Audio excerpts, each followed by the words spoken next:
Hello friends, welcome to law and G K. So friend, जैसा कि आपको पता ही है कि अभी 24 अप्रैल को जो है दिल्ली जुडिशियल सर्विसेज का एग्ज़ाम जो है प्री का कंडक्ट हुआ है। एंड जैसे ही एग्ज़ाम आता है ऑब्वियसली सभी को एक एक्सपेक्टेशन रहती है कि फटाफट से उसके आंसर की मिल जाए या फिर जो उसके आंसर से वो पता लग जाता है कि कैंडिडेट्स जो हैं अपने मार्क्स को पता लगा सके। और इसी चक्कर में कई इंस्टीट्यूट्स क्या करते हैं ना कि भाई अपने स्टूडेंट्स से बोलते हैं भाई आप जो है ना फटाफट से फ़ोटो खींच के भेज दो हमको अपने पेपर्स की और हम फटाफट से उसके आंसर बता देते हैं, लेकिन they just forget to discuss the paper from which provision they are coming. We are also providing you suggestive answers of that paper of DGS 2022, but we are giving with the provisions and fully discuss। हम आपको बताएंगे कि ये कहाँ से question आया है, कौन से प्रोविजन से आया है, जो कि बाकी लोग नहीं बताते हैं।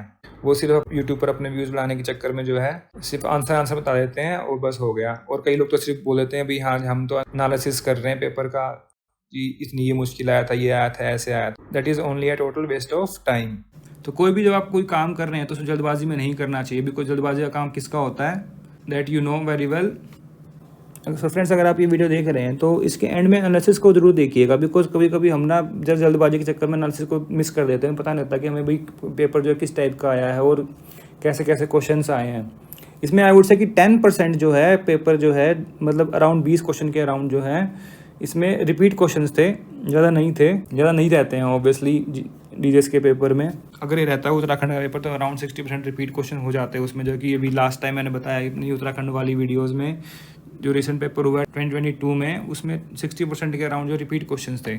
सो friends, if you are new on this channel I would like to recommend कि आप जो है चैनल को फटाफट सब्सक्राइब कर लीजिए, because it will be very beneficial for you in your preparation for judiciary and other legal exams.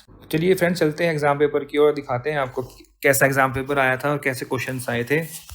देखिए मेरे पास ये बी सीरीज़ का पेपर है और देखिए स्टार्ट हुआ था ये 11 AM, ठीक है। 200 क्वेश्चन आए हैं और नेगेटिव मार्किंग है 25%, मतलब कि 0.25 मार्क्स। 2 आवर 30 मिनट्स का एग्ज़ाम पेपर था। ये एग्ज़ाम एक्चुअली अगर हम एक एनालिसिस की तरफ तरीके से देखें तो ये पेपर जो है मॉडरेट लेवल का था और लेकिन लेंथी बहुत था, बहुत ज़्यादा लेंथी था। एंड डीजीएस का कोई भी एक का एग्ज़ाम पेपर जो आता है वो कभी भी ईजी नहीं रहता है, तो ये पेपर भी जो है ईजी नहीं था। I even heard that many people have not finished their exam paper, वो पूरा फिनिश भी नहीं कर पाए 2.5 घंटे में।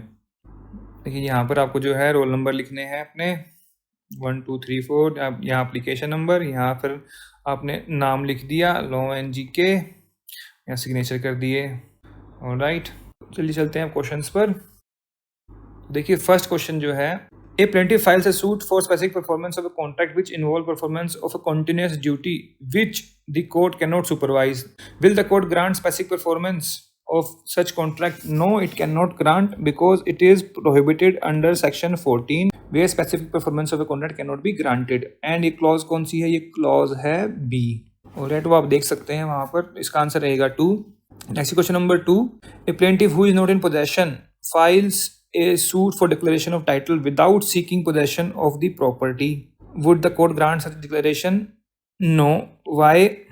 because section 34 proviso says that if you are asking a declaration and there is another relief you could ask and you are not asking any other relief declaration, then such declaration cannot be granted। so 3 would be the answer। next question number 3, a temporary injunction under section 37 can be granted by the court when it can be granted any stage of suit before passing the decree। तो answer क्या रहेगा इसका 2। देखिए यहाँ पर लिखा हुआ even after, कई लोगों ने इवन देख के भी हो सकता है इसका आंसर कर दिया हो, बट इवन आफ्टर नहीं आएगा, before the suit is disposed of. Alright, next question number 4, a plaintiff files a suit for permanent injunction under section 40 of SRA। The plaintiff can not claim damages in addition to relief of injunction. No, he can claim. देखिए यहाँ पर है ना 3 option, third option, the plaintiff can claim both injunction and damages, और ये mention किया गया section 40 में ही, और वहाँ लिखा हुआ है in addition to injunction he can also ask for damages. So answer रहेगा 3। Next question number 5, mister A makes an allegation that mister B assaulted him, physically injured him. Mister B states that allegation is mischievous and false. He seeks to file a suit to restrain Mr. A from instituting or prosecuting any proceedings in a criminal matter। अब देखिए indirectly ये पूछ रहे हैं कि भाई क्या आप किसी को क्रिमिनल मैटर प्रोसीड करने से रोक सकते हो। No, you can not. तो no injunction can be granted, answer रहेगा 4। कहाँ पर मेंशन किया गया है, section 41 which mentions when injunctions can be refused, and this is clause D where you cannot give an injunction to stop to prosecute in criminal matters. Answer रहेगा 4. SRA के सिर्फ 5 question आए तो 5 क्वेश्चन यहाँ पर खत्म हो गए. अब आ गया limitation act. Question number 6. A plaintiff on account of his illness is unable to file a civil suit within the period of limitation. He files the suit along with an application for condonation of delay on the ground of his illness. Can the court condone delay in filing of the suit under section 5? क्या section 5 में condonation of delay for the suits दिया हुआ है? No, court cannot condone the delay because section 5 is only for appeals and applications. All right. And if you want to file an application for condonation of delay of suit, तो वो कहाँ file कर सकता है? Order 7 Rule 6. Next question number 7. What is limitation period for filing a suit for recovery of price of goods sold and delivered where no fixed period of credit is agreed upon? ये होता है 3 years from the date. तो ये होता है 3 years from the date of delivery of goods. 3 is the answer. और ये कहाँ पर मेंशन किया गया है? मेंशन किया गया है article 14 of schedule of limitation act में. Next question number 8. What is the limitation period for a suit for possession of immovable property based on title? तो it is 12 year from the date when the possession of defendant becomes adverse to the plaintiff. तो answer is 4. ये कहाँ पर mention किया गया? ये mention किया गया article 65 of schedule of limitation act में. अगर यहाँ लिखा होता है बेस्ड ऑन पोजेशन अगर होता तो ये थर्ड ऑप्शन आता, that is article 64. Next question number 9. Before the expiry of the prescribed period of limitation for filing a suit for recovery of money the defendant acknowledges his liability in writing and signed by him, then under section 18 of limitation at the period of limitation will start from date. कौन सी date से? जब वो acknowledgement of date की writing में हुई और sign की गई. तो 2 इज द आंसर. सेक्शन 18 ही मेंशन करता है date of writing and signing that. Next is question number 10. The limitation period for a suit for an account and share of profit of a dissolved partnership firm is 3 years from date of dissolution of the partnership. 3 is the answer. ये कहाँ पर mention किया गया है? Mention किया गया article 5 of Schedule of Limitation Act. Next question number 11. What is the limitation period to have the legal representative of deceased plaintiff made a party under CPC? और देखिए यहाँ पर CPC पूछा हुआ. अगर क्रिमिनल होगा तो it is 30 days mention in section 394 of CRPC. और यहाँ पर कितना है? 90 days mention in article 120 of Schedule of Limitation Act. Alright. Next is 12. Where the prescribed period for filing a suit expires on a day when the court is closed, then the suit must be filed on the day when the court reopens. Option 3 is correct. And where it is provided in section 4. बहुत ही common question है, आता रहता है किसी न किसी exam में. Next question number 13. Under section 6 of limitation act, limitation for a person who is entitled to institute a suit is extended if person is minor, insane and idiot. तो 4 is the answer. ये भी common question है. कहने का मतलब ये कि जो प्रोविजंस हैं उनसे जो क्वेश्चंस आए हुए हैं वो तो रिपीट क्वेश्चन होते ही होते हैं, बट जो आर्टिकल्स जैसे पूछे हुए हैं ना ऊपर भी किसका कितना पीरियड है, जैसे कि नेक्स्ट क्वेश्चन है क्वेश्चन नंबर 14. तो ये तो DGS ने मतलब ऑलमोस्ट सारे के सारे पूछ ही लिए हैं, जो क्योंकि सारे एग्जाम्स के अगर आप देखें ना, मैंने इसकी अलग से वीडियो बनाई हुई है लिमिटेशन एक्ट की, all questions of DGS which have come in exams for pre 2010 से लेकर 2019 तक. तो आप देख सकते हैं, तो वहाँ पर आपको दिख जाएगा कि उन्होंने ऑलमोस्ट सारे ही जितने भी स्केड्यूल में दिए हुए हैं प्रोविजन सारे पूछ लिए हैं. ऑलमोस्ट सारे, आधे से ज़्यादा वो पूछ चुके हैं, वही रिपीट नहीं होते. बाकी सब जो प्रोविजंस हैं, जो सेक्शंस हैं, वो तो रिपीट हो ही जाते हैं. और देखिए जैसे 14 में पूछा, the period of limitation for filing a suit for specific performance of contract is as follow. कितना है? 3 years from date fixed for performance, or if not such date, then when the plaintiff has noticed that performance is refused. So 4 is the answer. ये कहाँ पर mention किया गया है? Mention किया गया है ये article 54 of Schedule of Limitation Act में. Next is 15. A suit is filed by the plaintiff after expiry of period of limitation. The defendant does not set up a defense that the suit is barred by limitation. In such circumstances, the court will proceed with the matter adjudicated same on merits. The court can direct the defendant to raise plea of limitation and amend the pleading. The suit, even though defendant has not set up a defense of limitation, is liable to be dismissed. Very common question from section 3. Which is mandatory to be followed by the courts. अगर limitation से बाहर है तो सबसे पहले court को क्या देखना है कि भी जो क्लेम कर रहे हैं जो वो चीज़ लिमिटेशन के अंडर है या नहीं, या बार बाय लिमिटेशन है। तो डिफेंस वहाँ पर लाने की ज़रूरत नहीं है, कोर्ट को अपने आप ही देखना है। 3 इज़ द आंसर। यहाँ पर हो गया लिमिटेशन ख़त्म। अब आ गया IPC। A jailer has charge of Z, a prisoner, intending to cause his death. A illegally omit to supply Z with food. This causes Z's strength to reduce and cause him weakness. Why a prisoner who is unaware of his weakness get into a fight with Z, which result in death of Z, which may not have happened if Z was given adequate nutrition. Keeping section 37 and 300 of the code in mind, which of the following is true? तो क्या true रहेगा? देखिए उसने उसको मारने का, देखिए यहाँ पे इंटेंशन कॉजिंग हिज डेथ है, ऑब्वियसली उसको मारने की कोशिश की है यहाँ पर, तो क्या होगा वो, that is attempt to murder. A जो जेलर है he will be liable for attempt to murder, ठीक है। एंड जो जेड ने अब फाइट करके जो उसको किया है, ठीक है, फाइट फ्री फाइट में वो मर गया, that would be culpable homicide not amounting to murder, exception to 300, ठीक है। इसका आंसर क्या रहेगा? 2। एंड दिस इज, अगर आप इलस्ट्रेशन सी देखेंगे तो half of this question is from illustration 37। उन्होंने सिर्फ ये फाइट वाला ऐड कर दिया है, बाकी this will not change the concept. 2 is the answer. This is illustration C to section 37। Next 17, जेड्स action give a circumstance of grave and sudden provocation. A start attacking Z, B happen to chance upon the fight, decides to assist A in attacking Z, as result Z dies. अब उसका तो grave and sudden provocation था, अब ए को तो क्या मिला? Grave and sudden provocation. तो ए तो उसमें आ गया फर्स्ट एक्सेप्शन ऑफ 300 में, ठीक है। तो इसका क्या रहेगा? Culpable homicide not amounting to murder. But B को थोड़ी ग्रेव एंड सडन प्रोवोकेशन था, B committed murder. 4 is the answer. And this is section 38 illustration. Section 18, A with the intent of causing mischief on B sets fire to his house. Unknown to A, X was sleeping in the house at that time. X narrowly escaped the fire, suffered serious burn injuries and is hospitalized for 3 weeks. अब 3 weeks आ गया तो 20 days से ऊपर हो गया तो क्या हो गया? Grievous hurt. A did not have any enmity against X. Displays great remorse for the fact that X got hurt. क्या उसके remorse से जो है उसका criminal liability कम हो जाएगी? No. It will be deemed as he has done it voluntary. And where is the definition of voluntary? In section 39. And this is illustration to section 39. इसका answer क्या रहेगा फिर? इसका आंसर रहेगा 2. Next question number 19. What is the maximum period of imprisonment which can be imposed on a person who is in state of intoxication, enter in a public place and causes annoyance? That is 24 hours. 1 is the answer mentioned in section 510 IPC. Next is 20. X administer a poison to Y with the intent to cause hurt to Y. X is found guilty and sentenced to imprisonment of 7 years. Which of the following is true about the nature of imprisonment? अब क्या उसको simple मिलेगी या regret मिलेगी, ये question ये पूछ रहे हैं यहाँ पर।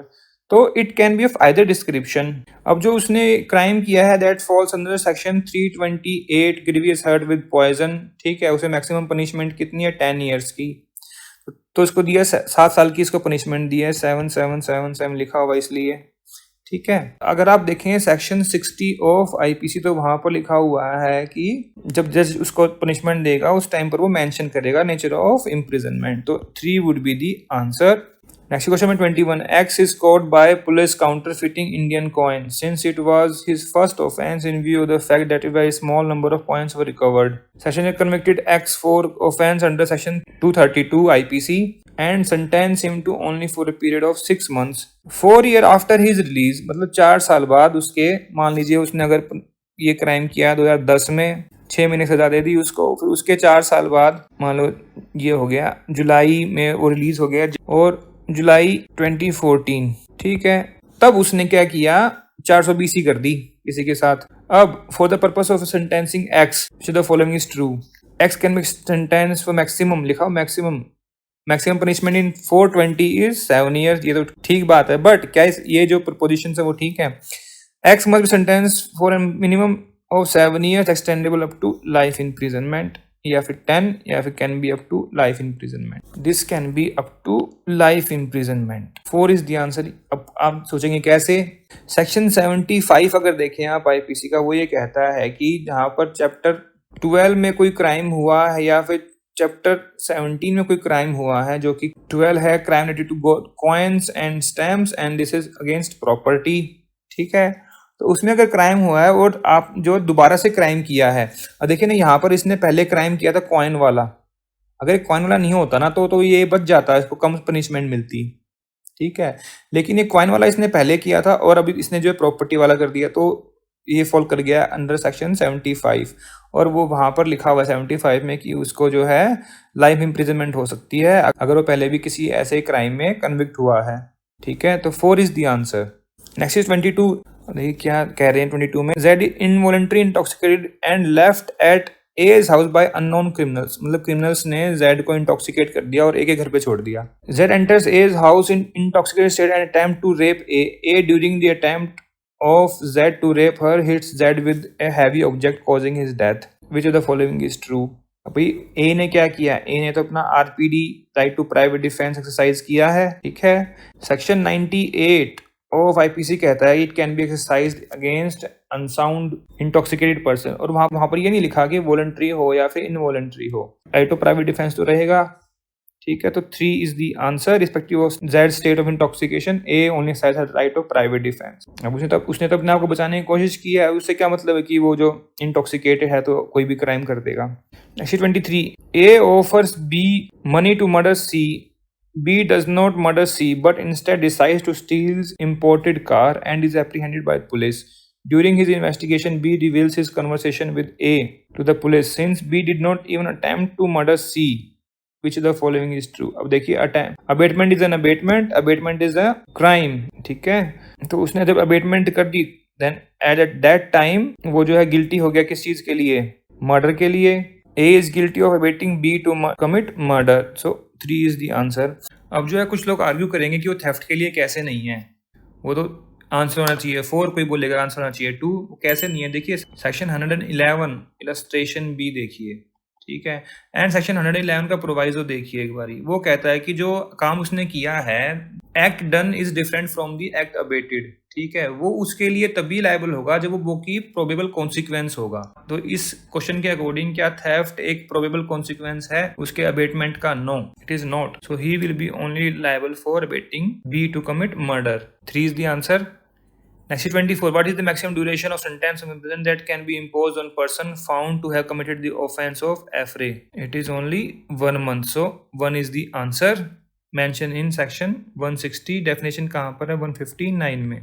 Next question number 25. A proclamation is published under section 82(1) of CRPC against X who is required to appear before session judge at the specified time at a specified place. X, however, does not show up to such proceeding. What is the maximum period of imprisonment that can be imposed on X on account of his failure to appear? अब देखिए ये जो proclamation published हुई है 82 के अंदर हुई है, इसका मतलब क्या हुआ कि वो एब्सकॉन्डर है, एंड अब उसके लिए सेक्शन कौन सा है जब अपीयर नहीं होता, तो 174A IPC, और तो इसमें पनिशमेंट कितनी है? Up to 3 years. So 3 is the answer. Next question number 26. X, a police officer, is assigned the job of investigating the murder of A. During his investigation, he finds several key pieces of evidence such as murder weapon, all of which lead him to conclusion that B has murdered X. X tells B that he is willing to conceal. अब देखिए यहाँ पर आना चाहिए A, because murder किसका हुआ है? A का, तो यहाँ पर एक पेपर में गलती है, ठीक है। X tells B that he is willing to conceal the evidence in exchange for a sum of rupees 10 lakh. What is the longest sentence of imprisonment that can be imposed on X? ठीक है, तो अब ये police officer है, public servant है, ठीक है। तो according to 213 it is 7 years maximum punishment because any provided in the section. 2 is the answer. Next is 27. Section 292 of IPC provides for punishment for sale etc. of obscene objects and provide for the penalty up to 2 years. देखिए सारा ये section बता देंगे यहाँ पर, ठीक है। अब आखिरी में जाके पूछ रहे हैं क्या, what is the meaning of young person, तो कितना है? Person under as of 20 years. ये सब टाइम कंज्यूम करवाने के लिए इन्होंने इतने बड़े बड़े क्वेश्चंस बनाए हैं, इसीलिए तो पेपर लेंथी हो गया। 4 इज द आंसर, सेक्शन में ही लिखा हुआ है 292 में। Next question 28, X murdered A and sentenced to life imprisonment. While serving his sentence, X murdered another inmate. What punishment must follow for his action? तो must be punished होगा कि death के लिए? नो, जो कि दिया हुआ था सेक्शन 303 में, जो कि अनकॉन्स्टिट्यूशनल हो गया। कौन से केस से? Mithu versus state of Punjab से, ठीक है। तो ये तो हो गया cancel. Can not be punish with death, can only be punish sentence to life imprisonment, तो ऐसा नहीं है। एक्स में B sentence to life imprisonment और डेथ, ठीक है। तो में उसको कर सकते हैं, मस्ट नहीं हो सकता बस। तो 3 is the answer. Next 29, A and B being the parent of infant X abandoned the infant in the middle of night during winter season. X suffered hypothermia. X is discovered by Good Samaritan. Rushes to X to hospital. Unfortunately, facilities were inadequate and X dies. कहने का मतलब ये कि उन्होंने उसको छोड़ दिया बच्चे को और बच्चा जो है मर गया, ठीक है। इतना लंबा क्वेश्चन बना दिया टाइम कंज्यूमिंग के लिए। क्वेश्चन क्या पूछा? In these circumstances the offences under which provision of IPC have been committed by A and B. A and B ने क्या क्राइम किया है वो बताना है हमें। तो 302 plus 317, 3 is the answer. Repeat question आप देख लीजिएगा, 2015 में आया था ये। तो वहां पर पूछा गया कि क्या कर सकते हैं। वहां पर उन्होंने उसको डेजर्ट में छोड़ दिया था, बच्चे के बाप ने उसको, तो वो मर गया था। Next 30, X after having been invited for a party enters the property of A. X invitation is however only confined to the lawn outside the dwelling house of A's property and for the duration of the party. After the end of the party, X hides in bushes. अब यहाँ पर उसने hide कर लिया ना, उसकी intention गलत हो गई। अब wait for the other guest to leave. Thereafter, X opens the lock in A's dwelling house and enters with the intent to annoy A without being seen by A. What offense has been committed by X? क्या offence किया उसने? House breaking की है। पहले आता है सीटी criminal trespass, फिर हाउस ट्रेसपास, फिर लर्किंग हाउस ट्रेसपास, फिर lurking house trespass by night, उसके बाद आता है हाउस ब्रेकिंग, ठीक है। जब भी आप ये लॉक खोलकर किसी घर में घुस रहे हैं दैट इज हाउस ब्रेकिंग। तो 1 is the answer. House breaking कहाँ मेंशन किया गया? सेक्शन 445 में, और उसका आप जो है 4th देख सकते हैं, लिखा हुआ है same. Next 31, X a businessman deducts his employees contribution from wages payable under employees provident fund. He however failed to deposit the amount in accordance with law in the fund. मतलब पैसा काट रहा है पर जमा नहीं किया। Which of the following is true? Committed the offense of 405 और 6, ठीक है। ये भी has committed an offense under 405 only if it is proved that he intended dishonestly misappropriate the funds so deducted. Yes, this is correct. 2 is the answer. 409 is for public servant, banker, उनके लिए है, ठीक है। ये businessman है, ये कोई public servant नहीं है, तो 409 is not applicable on him. Offence तो किया है यहाँ पर, तो ये गलत है। 2 is the answer. Next 32, X enters Z's dwelling house armed with a gun to steal jewelry. X is able to successfully perform the theft and steal the jewelry. X, however, does not use the gun and simply leaves after successfully taking jewelry out of possession of Z. Under which section of law X is liable to be punished? Under section 382. 4 is the answer. कैसे? Theft with preparation, deadly weapon. In case somebody try to stops, he can just do his theft with that weapon, ठीक है। तो 382 is the answer. 4 is the answer. Next 33, A found to have attempted suicide. A however was not successful. Investigation revealed that B had instigated A to attempt suicide. What are the consequences which will follow? A shall be liable to be punished under section 4309 for attempt to suicide, and B shall be liable to be punished for abatement for attempt to suicide. A shall not be punished for his offense. B shall be punished for abatement of attempt to suicide. Neither A or B liable. A shall be liable for punishment of offense under 309. B is not liable. तो answer क्या रहेगा इसका? 309 में तो A चला जाएगा क्योंकि उसने अटेम्प्ट टू सुसाइड किया है, ठीक है। That is under 309। और B ने क्या किया? अबेटमेंट। तो 1 is the answer. Abetment to suicide कहाँ पर है? 306 में IPC। Next 34, which of the following statement is correct? और देखिए क्या लिखा हुआ है, 149 के लिए लिखा हुआ है, it shown that accused person had done the incriminating act to accomplish the unlawful common object of the unlawful assembly. No, only a member, active or passive, that is enough. To attract the offense of 149, it must be shown that accused person shared the knowledge among themselves that the act is likely to be committed in prosecution of unlawful act. To attract the offense, so under section 149, some overt act on the part of member of unlawful assembly is necessary. No it is not necessary to made him liable. तो उन्होंने क्या share किया है? Knowledge. अब देखिए यहाँ पर उन्होंने इंटेंशन शेयर नहीं की, तो this so there is a difference between intention and knowledge. Obviously अगर इंटेंशन होती तो क्या होता? कॉमन इंटेंशन है, तो वो कॉमन इंटेंशन में आ जाता सेक्शन 34 में। तो 2 इज द आंसर ही है। Next 35, lawful guardian in the context of kidnapping under 361 includes any person lawfully entrusted with the care custody of minor. So 3 is the answer. Next is 36. The punishment for the offence of forgery of a will is prescribed under section 467. 3 is the answer. Next is 37. X is convicted of offences under section 489E IPC, which is punishable by fine. X is sentenced to fine ₹100. X, however, is unable to pay this fine. How long X can be in imprisonment? Section 67 of IPC है, वो क्या कहता है कि अगर 50 रुपये तक का कोई फाइन है अप टू 50 रुपीज़, तो कितना होगा? इम्प्रिजनमेंट कितनी हो सकती है? 2 मंथ्स तक। 50 से ओवर 100 तक है तो कितनी हो सकती है? 4 महीने तक।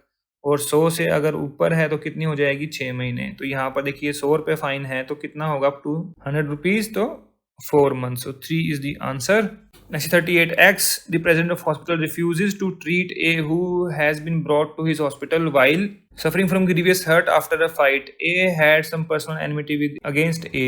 X had some personal enmity against A and did not wish to assist in saving his life. The ambulance thereof sped off to nearby hospital where given treatment and fortunately A survived. A को कुछ नहीं हुआ। X committed any offense? क्या X ने कुछ offence किया? No, कोई offence नहीं है। अब जैसे वो एग्जांपल है डीजेस में भी आया हुआ है और भी कई जगह आया हुआ है, कोई डूब रहा है और आपको तैरना आता है, आपने उसको बचाया नहीं, that is no offence. This is the same way, this is also not an offence.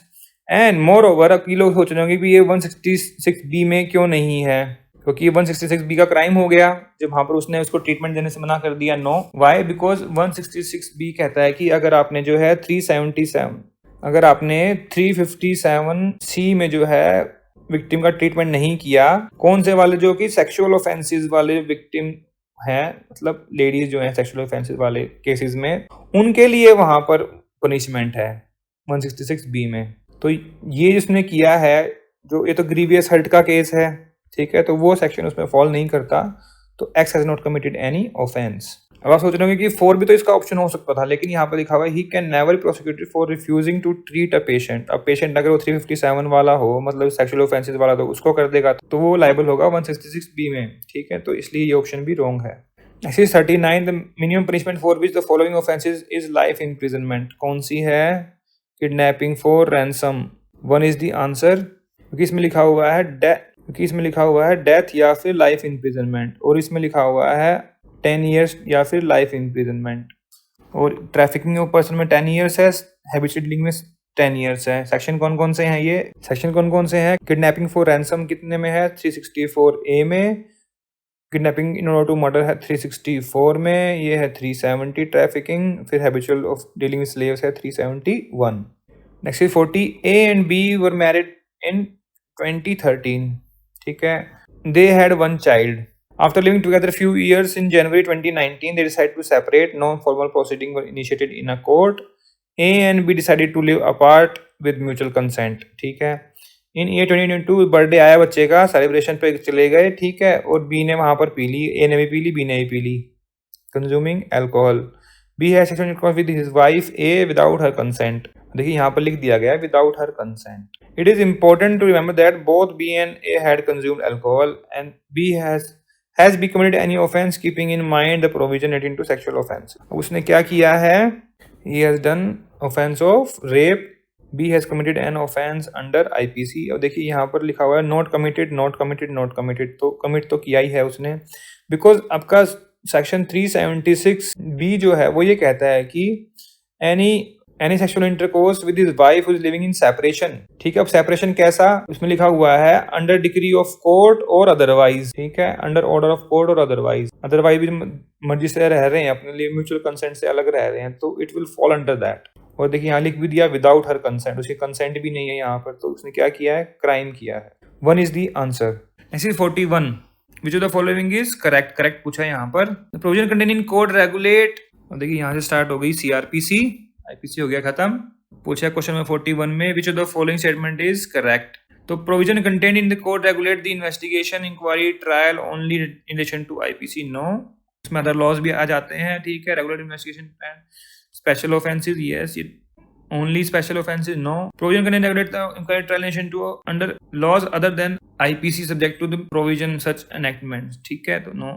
But अगर ये तीनों का देखें हम, तो तीनों जो है ये मेंशन किए हुए हैं कहाँ पर, सेक्शन 4 ऑफ CRPC में, सेक्शन 4 ऑफ CRPC में, ठीक है। तो इसका आंसर क्या रहेगा, for all of the above. और देखिए यहाँ पर इन्होंने पूछ लिया कि भाई अगर ओनली नहीं लिखना चाहिए था इनको, अगर अभी option all of the above बना रहे हैं तो, बट यहाँ पर इन्होंने ओनली लिख दिया इधर, ओनली। यहाँ पर इनको ओनली नहीं डालना चाहिए था।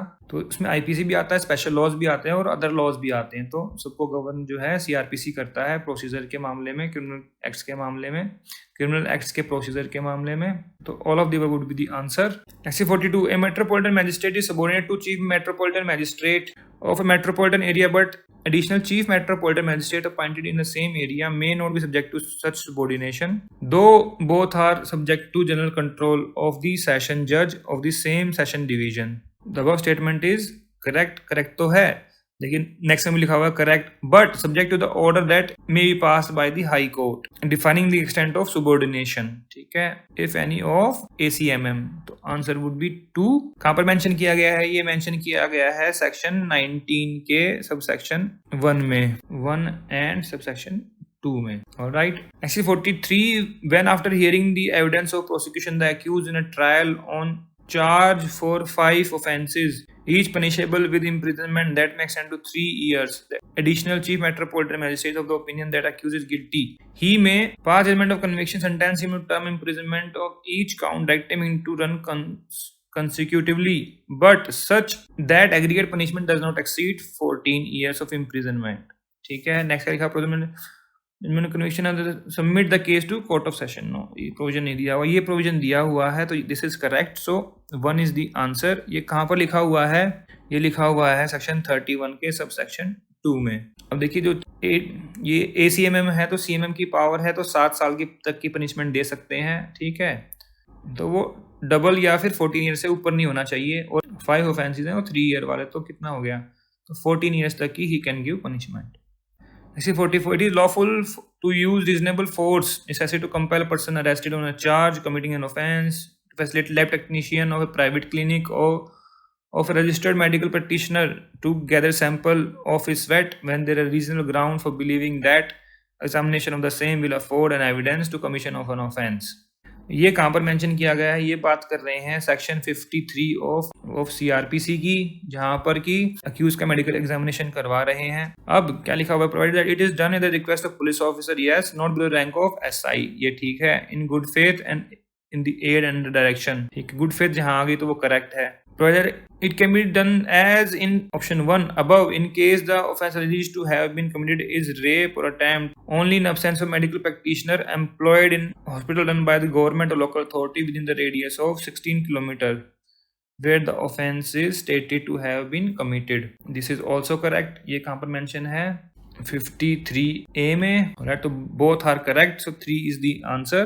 बिकॉज वहाँ पर लिखा हुआ है कि 16 किलोमीटर के रेडियस में देखेंगे पहले कोई गवर्नमेंट हॉस्पिटल है कि नहीं है, अगर नहीं है तो हम प्राइवेट के पास जाएंगे। So this is correct, 3 is the answer। Section 45, a person arrested on charge of committing an offence may be directed by jurisdictional court on the request of officer in charge of concerned police station to undergo test identification by any person who may have witnessed the acts constituting the offence and may be privy to identity of the perpetrator। ऐसे में क्या होगा, in such a manner as court deem fit under supervision of judicial magistrate if person identifying the person arrested mentally physically disabled, या फिर identification proceeding shall be mandatorily videographed if the person identifying the person is mentally or physically disabled। तो ये तीनों statement correct है। और ये कहाँ पर मेंशन की गई है, ये मेंशन की गई है सेक्शन 54A में, जहाँ पर आइडेंटिफिकेशन ऑफ अक्यूज पर्सन की बात की गई है। All are correct, 4 is the answer। Section 46, in order to arrest a person from within an apartment which the person be arrested is reasonably believed to have entered, the police officer having authority to so arrest may demand the person residing in the apartment to afford free ingress thereto and all reasonable facilities। And देखिए लिखा without recourse of option 1 break open any outer or inner door। No, this is wrong because आपके section 47 में लिखा हुआ है कि when the option 1 is not possible, then break open the door. Starting में दया बनने की कोशिश नहीं करनी है, पहले जो है उसको वार्निंग देनी है भी बाहर आ जाओ, ठीक है। ऐसा नहीं कि बोल दिया दया दरवाजा तोड़ दो, वो नहीं करना है स्टार्टिंग में ही, बाद में करना है। Option 1 is correct, 1 is the answer. Next 47, a person accused of an offense of driving a motor vehicle on a public way so rashly or negligently as to endanger human life jumps bail and is reasonably believed to be concealing himself so that warrant of his arrest issued by the court cannot be executed. May, after 30 days of issuance and publication in accordance with the law of proclamation requiring him to appear at the specified place and time, be proclaimed as proclaimed offender if it does not appear at specified time and place? No. रुको रुको बताऊंगा अभी क्यों, कई लोग सोच रहे हो कि यही तो ऑप्शन हमने लगाया है answer. No. Option 2, so pronounced as in option 1 above if a result of such rash and negligent driving death of human being not amounting to culpable homicide has been caused. So pronounced as in above 1 if result of such rash and negligent driving a human being has suffered grievous hurt। देखिए उसने offence कौन सा किया है, rash and negligent driving का। कहाँ पर है ये, सेक्शन 279 आईपीसी में, ठीक है, वहां पर क्राइम है। फिर आपका जो सेक्शन 82 सब सेक्शन 4 ये मेंशन करता है कि कब आप किसी को प्रोक्लेम्ड ऑफेंडर अनाउंस कर सकते हो, ठीक है। तो वहां पर लिखे हुए हैं सेक्शन कुछ 302 304, तो ऐसे सेक्शन लिखे हुए हैं, तो उसमें जो है 279 फॉल नहीं करता, तो आप उसको प्रोक्लेम्ड ऑफेंडर जो है नहीं प्रोनाउंस कर सकते, ठीक है। फिर जो ऑप्शन 2 है, सही लोगों ने इसका आंसर ये भी लगाया हुआ भी कल्पेबल होमिसाइड ये not amounting to culpable homicide has been caused, तो वो कहाँ पर फॉल कर जाएगा, 304A में, तो वो भी नहीं है यहाँ पर इस जो 82 के सब सेक्शन 4 में, ठीक है। He will be pronounced as an absconder, वो एब्सकॉन्डर तो बन जाएगा बट प्रोक्लेम्ड ऑफेंडर नहीं बनेगा, तो जो तीनों ऑप्शन है ये गलत है, इसका आंसर क्या रहेगा 4। Next 48, a criminal court issuing a proclamation requiring a person to appear at a specified time and place on the basis of reason to believe that he is absconding, concealing himself so that a warrant of arrest issued against him cannot be executed, may simultaneously order the attachment of any property belonging to such person if it is certified that person is about to dispose whole or part of his property or remove the whole or part of property from the local jurisdiction of the court. So either condition can be satisfied. So 2 is the answer, and this is section 83 CRPC. Next 49, L, the landlord in respect of one room house let out by him in favor of T was prosecuted on the charge of house trespass after physical assault and causing simple hurt to T, and has been convicted for the criminal offences, and it being also proved to the satisfaction of the Metropolitan Magistrate that use of such force T was dispossessed of the tenanted property and has been convicted for the criminal offences, and it being also proved to the satisfaction of the Metropolitan Magistrate that use of such force T was dispossessed of the tenanted property, and is it permissible for the trial court to order restoration of possession to T? Yes, but not more than 1 month after the date of conviction. Yes, true. Yes, without prejudice to the right or interest of the person in possession as may be established in civil court. Yes, this is also, both are correct. 3 is the answer. ये कहाँ पर mention किया गया section 456 के sub section 4 में। Next 50, a vagabond and homeless boy aged 12 years is found running in the street pushing away a cart full of bananas, and upon being questioned by the police officer in charge of the subdivision is unable to satisfactorily account for the same. वो लोग जो है किसी के केले की रेहड़ी को भगा के लेके जा रहे हैं, ठीक है, पूछा भाई कहाँ से लेके आए, तो उनको जवाब नहीं मिला। There has been no report of theft, but the police officer has reason to suspect the same is stolen property. तो क्या करेगा police officer, may seize the above said property? Yes. Having seized the above said property, may with the approval of superintendent sell by auction the bananas if their value is less than 500 rupees, and report the magistrate who may place the sale proceed at disposal of the state if rightful claimant is found within 6 months. तो both are correct. 3 is the answer. And ये कहाँ पर mention किया गया है, mention किया गया section 102 के सबसेक्शन 3 के प्रोवाइजो में, CRPC. Alright, next question number 51, an order to pay monthly allowance for maintenance under section 125 in favour of married wife and against her husband may be cancelled if she has obtained divorce and thereafter remarried. Yes, she has been divorced by the husband and has received whole of such sum which under the customary or personal law was payable by the husband on such divorce. She has obtained divorce from husband surrendering her right to maintenance after divorce. So all of the above is correct. So 4 is the answer. कहाँ mention किया गया है, section 127 के subsection 3 में. CRPC, obviously. Next, 52. An inquiry into the cause of death must be held in a case where death has occurred before the person after arrest could be produced before a magistrate. और देखिए state पढ़ेंगे समझ में नहीं आएगा. देखिए क्या लिखा हुआ है, where the death has been occurred, यहाँ occur हो गई, before the person, इसको हटा दो, अब इसको उठा के यहाँ पर ले आओ इधर. Before the person could be produced before the magistrate has occurred after arrest before the person could be produced before magistrate. ये कंफ्यूज करने के लिए ऐसा क्वेश्चन लिखा गया है. तो कौन करेगा? Judicial magistrate in addition to inquiry by police. Judicial magistrate कौन सा? लोकल जुरिडिक्शन वाला. वो यहाँ पर उन्होंने लिखा नहीं है, ठीक है ना, क्योंकि ये अब ये किसका मैटर है? ये मैटर है कस्टोडियल डेथ का. तो वो कौन करता है? जुडिशियल मैजिस्ट्रेट करता है जिसके इलाके में वो हुआ है, ठीक है. तो वो भी यहाँ लिखना चाहिए था. अब देखिए ऐसे देखें तो ये जो स्टेटमेंट है ये हाफ है. कहने को तो ये नन ऑफ द अबव भी हो सकता है, but mark it as option 2 is the answer. Next 53. अभी इतनी बड़ी स्टेटमेंट है, I will tell you the gist. A and 4 of his accomplice, 5 जने हैं, किडनैपिंग कर ली जी की, नई दिल्ली से उठा लिया उसको, फिर गुड़गांव ले गए, फिर उसके बाद ले गए उसको उत्तर प्रदेश. अब उसकी डेड बॉडी मिली, and the murder stab were found in secluded spot in Kanpur. और ए को जो है कानपुर में पकड़ लिया, ठीक है. केस तो कहाँ रजिस्टर्ड हुआ? दिल्ली में हो गया, गुड़गांव में, कानपुर में पकड़ा गया. वो जैसे ही पकड़ा गया तो ऑब्वियसली फिर क्रिमिनल लॉ इन मोशन हो गया. अब आगे क्या हुआ? And indirectly leading to recovery of weapon of the offence upon his disclosure. अब देखिए ये जो स्टेटमेंट्स लिखी हुई है ना, यहाँ पर एक किसी काम की नहीं है, सिर्फ उसको लेंथी बनाने के लिए लिखी हुई है.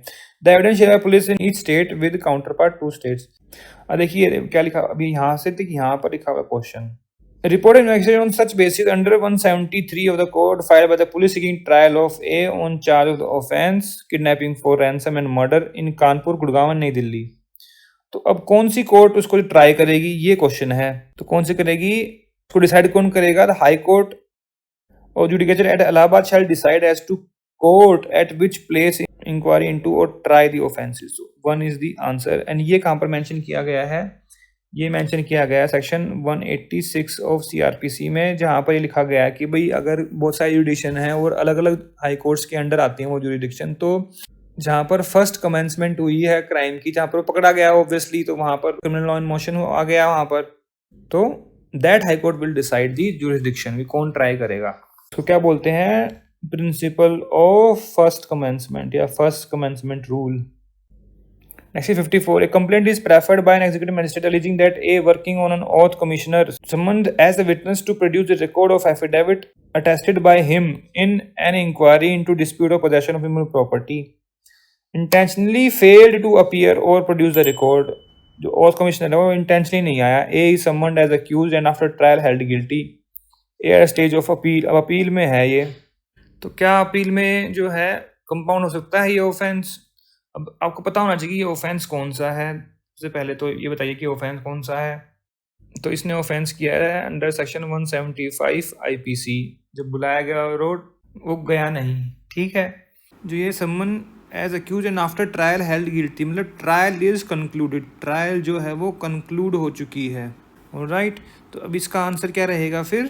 None of the above. तो 4 इज द आंसर. कैसे? देखिए सेक्शन 195 का सब सेक्शन 2 कहता है कि अगर ट्रायल चल रही है तो जिसका जो सुपीरियर अथॉरिटी है he can order to withdraw the complaint, ठीक है. अब लेकिन उसमें प्रोवाइजो कहता है, इसी प्रोविजन का प्रोवाइजो कहता है कि ट्रायल कंक्लूड हो चुकी है तो विड्रॉल नहीं हो पाएगा.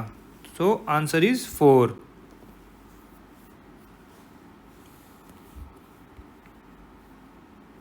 Next 55. No court can take cognizance of offense of adultery except on the complaint made by wife only, husband only, wife or person responsible, no, husband or person responsible for care. ये कहाँ mention किया गया है? ये mention किया गया है section 198 के सब सेक्शन 2 के प्रोवाइजो में. Next 56. Upon perusal of a complaint alleging offense of cheating and dishonestly inducing delivery of property during the course of business transaction between two firms, the judicial magistrate may, तो option है take cognizance and examine on oath upon complainant and witnesses who are present. देखिए पहला option क्या कहता है कि take cognizance, तो ये तो कंप्लेंट केस है, ऑब्वियसली कोई कंप्लेंट लेके आ रहा है किसी के खिलाफ में मेरे साथ चीटिंग हुई है, तो क्या स्टेट अवे कॉग्निजेंस ले लेंगे? नो, ये ऑप्शन हो गया रॉन्ग. सेकेंड है examine upon oath the complainant and the witness who are present and then consider if cognizance be taken और नॉट। भाई वो अपने विटनेस है जो डॉक्यूमेंट्स है वो दिखाएगा भी मेरे साथ इस तरीके की चीटिंग हुई है, उसके बाद डिसाइड करेंगे ना भी ऑफेंस की कोग्निजेंस लेनी चाहिए कि नहीं लेनी चाहिए। तो इसका आंसर क्या रहेगा 2 and way the provision for that in section 200 of CRPC, जहाँ पर जो मजिस्ट्रेट जो है ऑन ओथ कंप्लेनेंट और उसके विटनेसेस को एग्जामिन कर सकते हैं। तो ये डीप क्वेश्चन है, कंसेप्चुअल क्वेश्चन पूछा हुआ है ये। Next 57 A charge with the offence of voluntary causing grievous hurt by use of dangerous weapon, section 326। The prosecution failed to prove that there was any dangerous weapon used. The accused show by defense evidence that he had acted on grave and sudden provocation. अब क्या होगा? He may be held guilty for the offense of voluntary causing grievous hurt on provocation, even though no charge of the said offense has been framed. ये charge frame नहीं किया और आप जो है उसको वॉलंटरी कॉजिंग ग्रीवियस हर्ट के लिए पनिश कर सकते हो, या फिर ही must be acted since no charge of any other offence has been framed. कहने का मतलब ये पूछ रहे हैं कि भाई जिस चार्ज के लिए कोई ऑफेंस उसका चार्ज नहीं किया गया, क्या उसके लिए आप उसको पनिश कर सकते हो? यस कर सकते हो, क्यों नहीं कर सकते? कर सकते हैं बिल्कुल। कौन सा सेक्शन है? सेक्शन 221 डाउटफुल चार्जेस पे।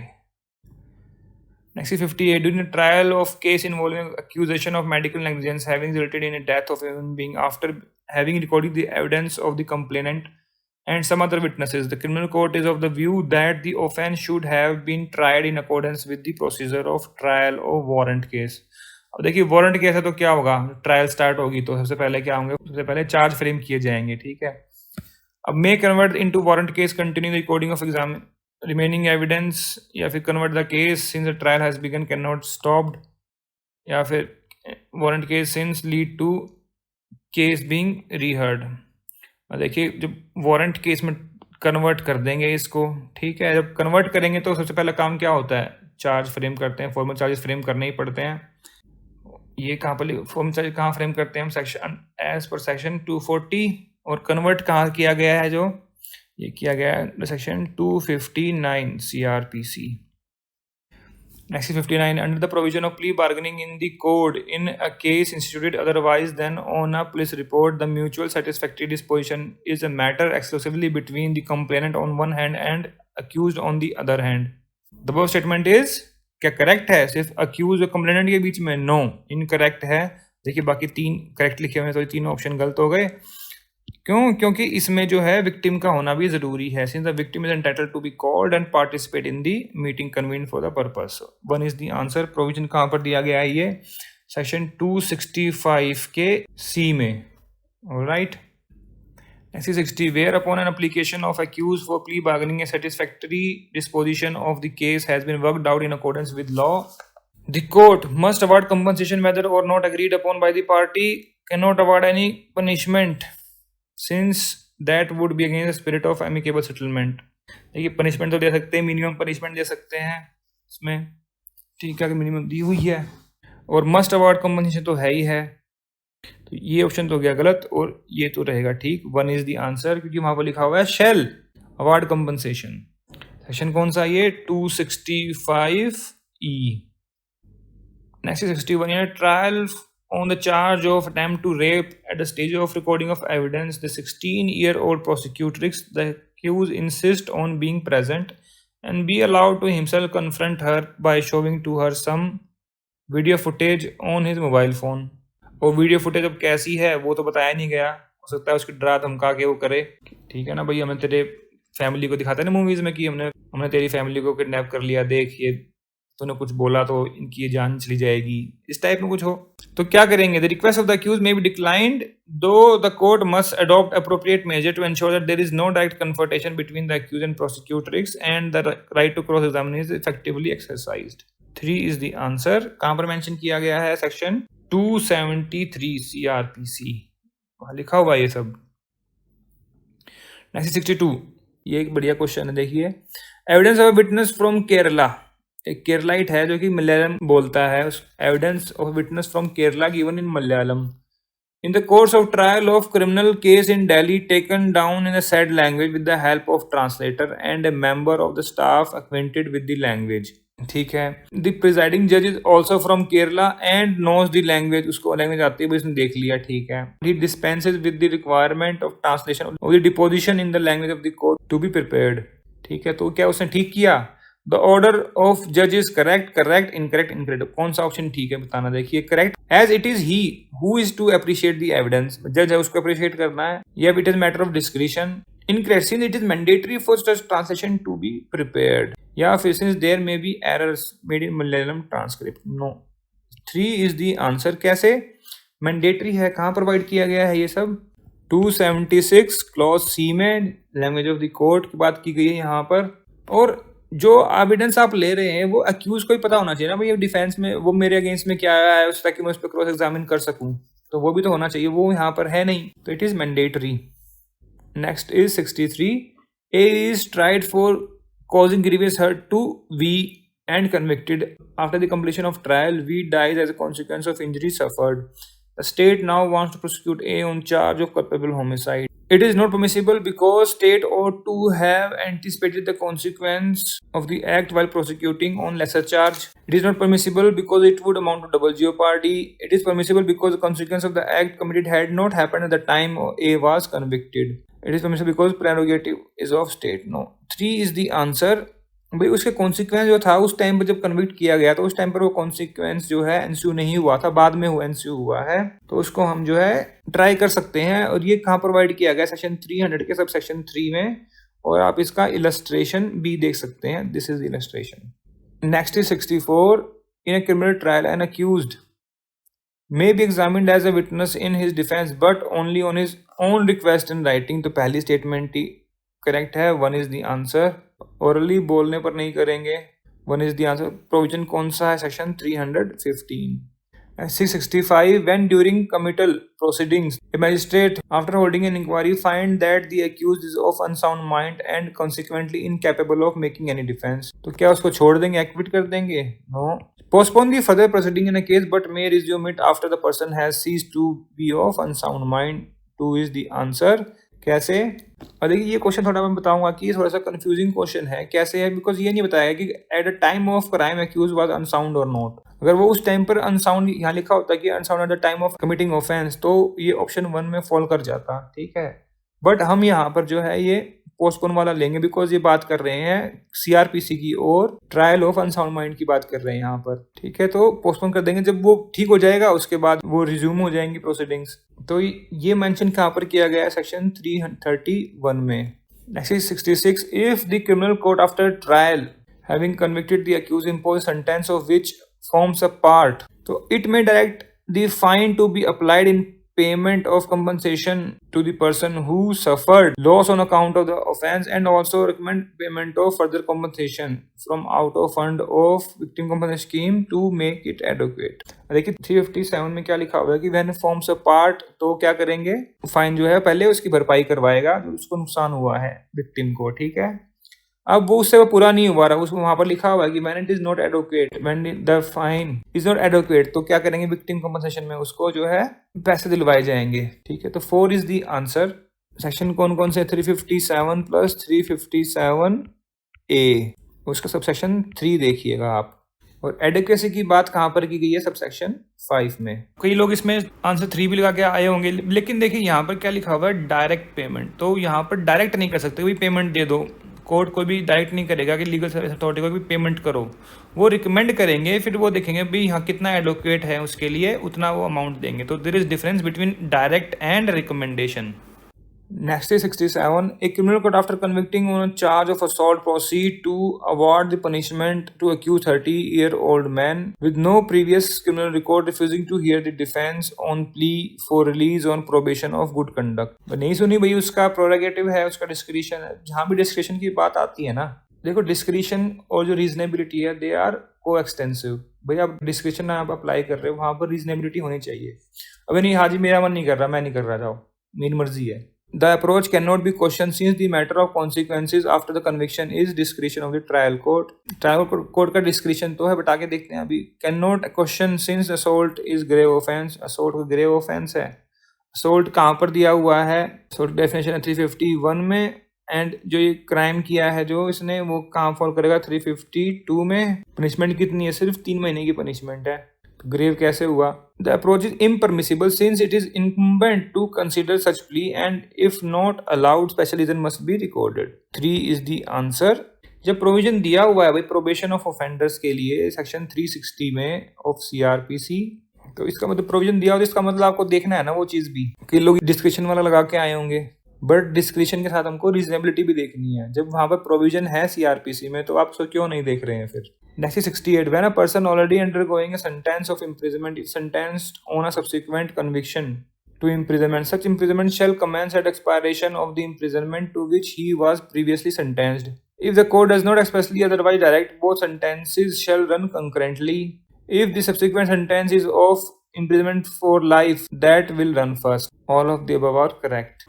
तो इसका आंसर क्या रहेगा? Such imprisonment shall commence at the expiration of the imprisonment to which he was previously sentenced. ठीक है, तो पहले वाली खत्म होगी, उसके बाद जो है सेकंड वाली स्टार्ट होगी। अब जो सेकंड ऑप्शन है, if the court does not expressly otherwise direct both sentence shall run concurrently. नहीं, इसका उल्टा है एक्चुअली कि अगर कंकरेंटली चलनी है तो कोर्ट डायरेक्ट करेगा, ये ऑटोमेटिकली कंकरेंटली नहीं होंगी। एंड इफ सब्सिक्वेंट सेंटेंस, ये तो गलत है, दिस इज रॉन्ग। ठीक है, तो आंसर क्या रहेगा इसका? 1। ये मेंशन किया गया आपके सेक्शन 427 ऑफ सीआरपीसी में। Alright, next 69 A is charge. अब देखिए ये पेपर बना तो दिया इन्होंने, देखो यहाँ पर कोई गैप नहीं है, इतनी कंफ्यूजन, वैसे ही इतना बड़ा बड़ा लिखा हुआ है क्वेश्चन, थोड़ा देखना चाहिए। यहाँ पर भाई मेरी मर्जी है, मैं पेपर बनाने वाला हूँ, इसका मतलब ये थोड़ी कि भाई आप ऐसे पेपर बनाओगे, एक पेज और बढ़ जाएगा, थोड़ा ढीला कर लो इसको, एटलीस्ट बच्चों को थोड़ा टाइम मिल जाए। देखिए यहाँ पर अब ये ना एक पेज में आ नहीं रहा होगा, इसलिए इन्होंने ऐसा कर दिया। अब देखिए यहाँ पर जो क्या किया इन्होंने, यहाँ फोन छोटा कर दिया है, पहले ही इतना वो भरा भरा पूरा पेज भरा पड़ा है, उसको वो छोटा कर दिया है। इस पेपर में बच्चों को बहुत दिक्कत हुई है, बहुत टाइम वेस्ट हुआ है इतनी बड़ी बड़ी स्टेटमेंट्स के लिए, because due to this big statements. Question number 69 A is charge with murder of Ajay on 21/1/2021। 21 जनवरी को चार्ज किया गया। In fact the name of victim was Ajay, सिर्फ ओ की मात्रा की दिक्कत रह गई। And offence was committed on 20 January 2021. The evidence adduced by the prosecution correctly mentioned the name of the victim and date of the offense, and he cross-examined the witness accordingly. The trial ends in conviction. अब कि trial विशेट हो गया because error in charges, because it is material irregularity, या फिर error is inconsequential as accused was not thereby misled. तो 3 is the answer. कहाँ mention किया गया है? Effect of error in charges section 215, और ये illustration D, वो देख लीजिए आप। Next 70 the rules framed by central government in exercise of power conferred by the army act 1950 permits court martial of army personnel of an offence committed against a civilian while on leave of absence from his unit in civil area. If such army personnel is arrested and brought before Metropolitan Magistrate and his prosecution is sought by the state on the basis of charge sheet filed by the state police, but the commander officer of the unit to which accused belongs moves an application in writing seeking transfer of the case and accused for purpose of trial by court martial, तो अब क्या यहाँ पर जो है उसको court martial करने दिया जाएगा? It is lawful for Metropolitan to deliver the custody of the individual to the commanding officer but decline to make over the court martial. जब दे क्यों रहे हैं फिर डिक्लाइन करना है तो court martial. It is lawful for Metropolitan to make over the case court martial but decline to deliver the custody. Custody नहीं दे रहे, केस दे रहे हैं, दोनों देना चाहिए वहां पर। तो आंसर रहेगा 3। It is lawful for Metropolitan to deliver the custody of individual to commanding officer and make over the case for court martial. Provision कहाँ पर दिया हुआ है? ये सेक्शन 475 ऑफ सीआरपीसी में। तो यहाँ पर सीआरपीसी एंड हो गया, अब स्टार्ट हो गया protection of children from sexual offences act. Question number 71 A who has previously convicted for an offence of rape with sexual intent touch the vagina of B age 17 year under the protection of child act A has committed the offence of aggravated sexual assault. So 2 is the answer. कहाँ पर mention किया गया है? ये mention किया गया है section 9 के जो दिए मैंने बहुत सारे क्लॉजेज, वहां पर क्लॉज टी उसमें लिखा हुआ है ये। Next 72 A with sexual intent makes B a boy of 12 year remove his underwear to exhibit his private part so that A can see the same under protection of children act A has committed the offence of sexual harassment. 3 is the answer. कहाँ provide किया गया है? Section 11 के clause 2 में। Next 73 under the POCSO in case of parent of child victim or any other person in whom child victim repose trust or confidence cannot present at the medical examination of the child victim. The medical examination has to be conducted in the presence of woman nominated by the head of medical institution. So 3 is the answer. कहाँ provision है इसका? Section 27 के subsection 3 में। Next 74 the special court after taking cognizance of the offence under Protection of Children Act has to record the evidence of a child victim within 30 days. So 2 is the answer. कहाँ provide किया गया है? Section 35 of protection of children act में ही। Next 75 under section 14 of protection of children act whoever uses a child for pornographic purpose shall be punished with imprisonment for a term which shall not be less than 5 years. 1 is the answer. Section 14 में ही mention किया गया है ये चीज़। That's it. POCSO खत्म यहाँ पर। यहाँ से स्टार्ट हो गया contract act. Next 76 section 75 of Indian contract act is applicable on initially voidable contract है subsequently voidable. So 2 is the answer. Initially होगा तो नहीं अप्लाई होगा ना फिर, because 73, 74, 75 are for damages for breach of contract. Next 77 an executed consideration is reciprocal promise act done in response of positive promise. No. And done in expectation of proposal. No. अब expectation है, in response है, reciprocal promise है, that is not a executed consideration. And क्या होता है executed consideration? Executed consideration is where the promisor asks for something in exchange for his promise and the promisee provides the consideration by giving the promisor what he is requested. If one party to a contract makes a promise for an act by the another party, it is executed consideration. अब कई लोग सोच रहे हैं कि ये reciprocal promises क्यों नहीं है? The answer would be none of the above. कैसे कई लोग सोच रहे हैं कि reciprocal promise भी तो that is the same thing executed consideration. No, something has already been done, and in reciprocal promises, I will do this, you will do that. That is reciprocal promise. So there is difference between executed consideration and reciprocal promises. So 4 is the answer. Where the definition of reciprocal promises 2F में, ठीक है? These all are futuristic. This is executed मतलब ये past में है। Next 78 the principle related to responsibility of finder of goods has been laid down under section 71. 2 is the answer. 79 the nature of wagering agreement was explained in the case of Carlyle versus Carbolic Smokeball Company. 3 is the answer. Next question number 80 dash of the Indian Contract Act prescribe the acceptance must be made in the reasonable manner. If the proposer has prescribed a manner of acceptance, the acceptance must be made in that manner. If not so, then there is contract only if the proposer accept the acceptance. तो ये provision कहाँ पर लिखा हुआ है? देखिए लिखा तो हुआ है ये सेक्शन 7 में, ठीक है, और उसके जो पॉइंट्स नीचे दिए हुए हैं ना 1 and 2, तो ये सेकंड पॉइंट में लिखा हुआ है। तो सेक्शन 7 जहाँ पर स्टेटमेंट लिखी हुई है कि कैसी होनी चाहिए एक्सेप्टेंस, तो उसके नीचे पॉइंट 1 and 2 लिखे हुए हैं, तो ये सेकंड पॉइंट है ये।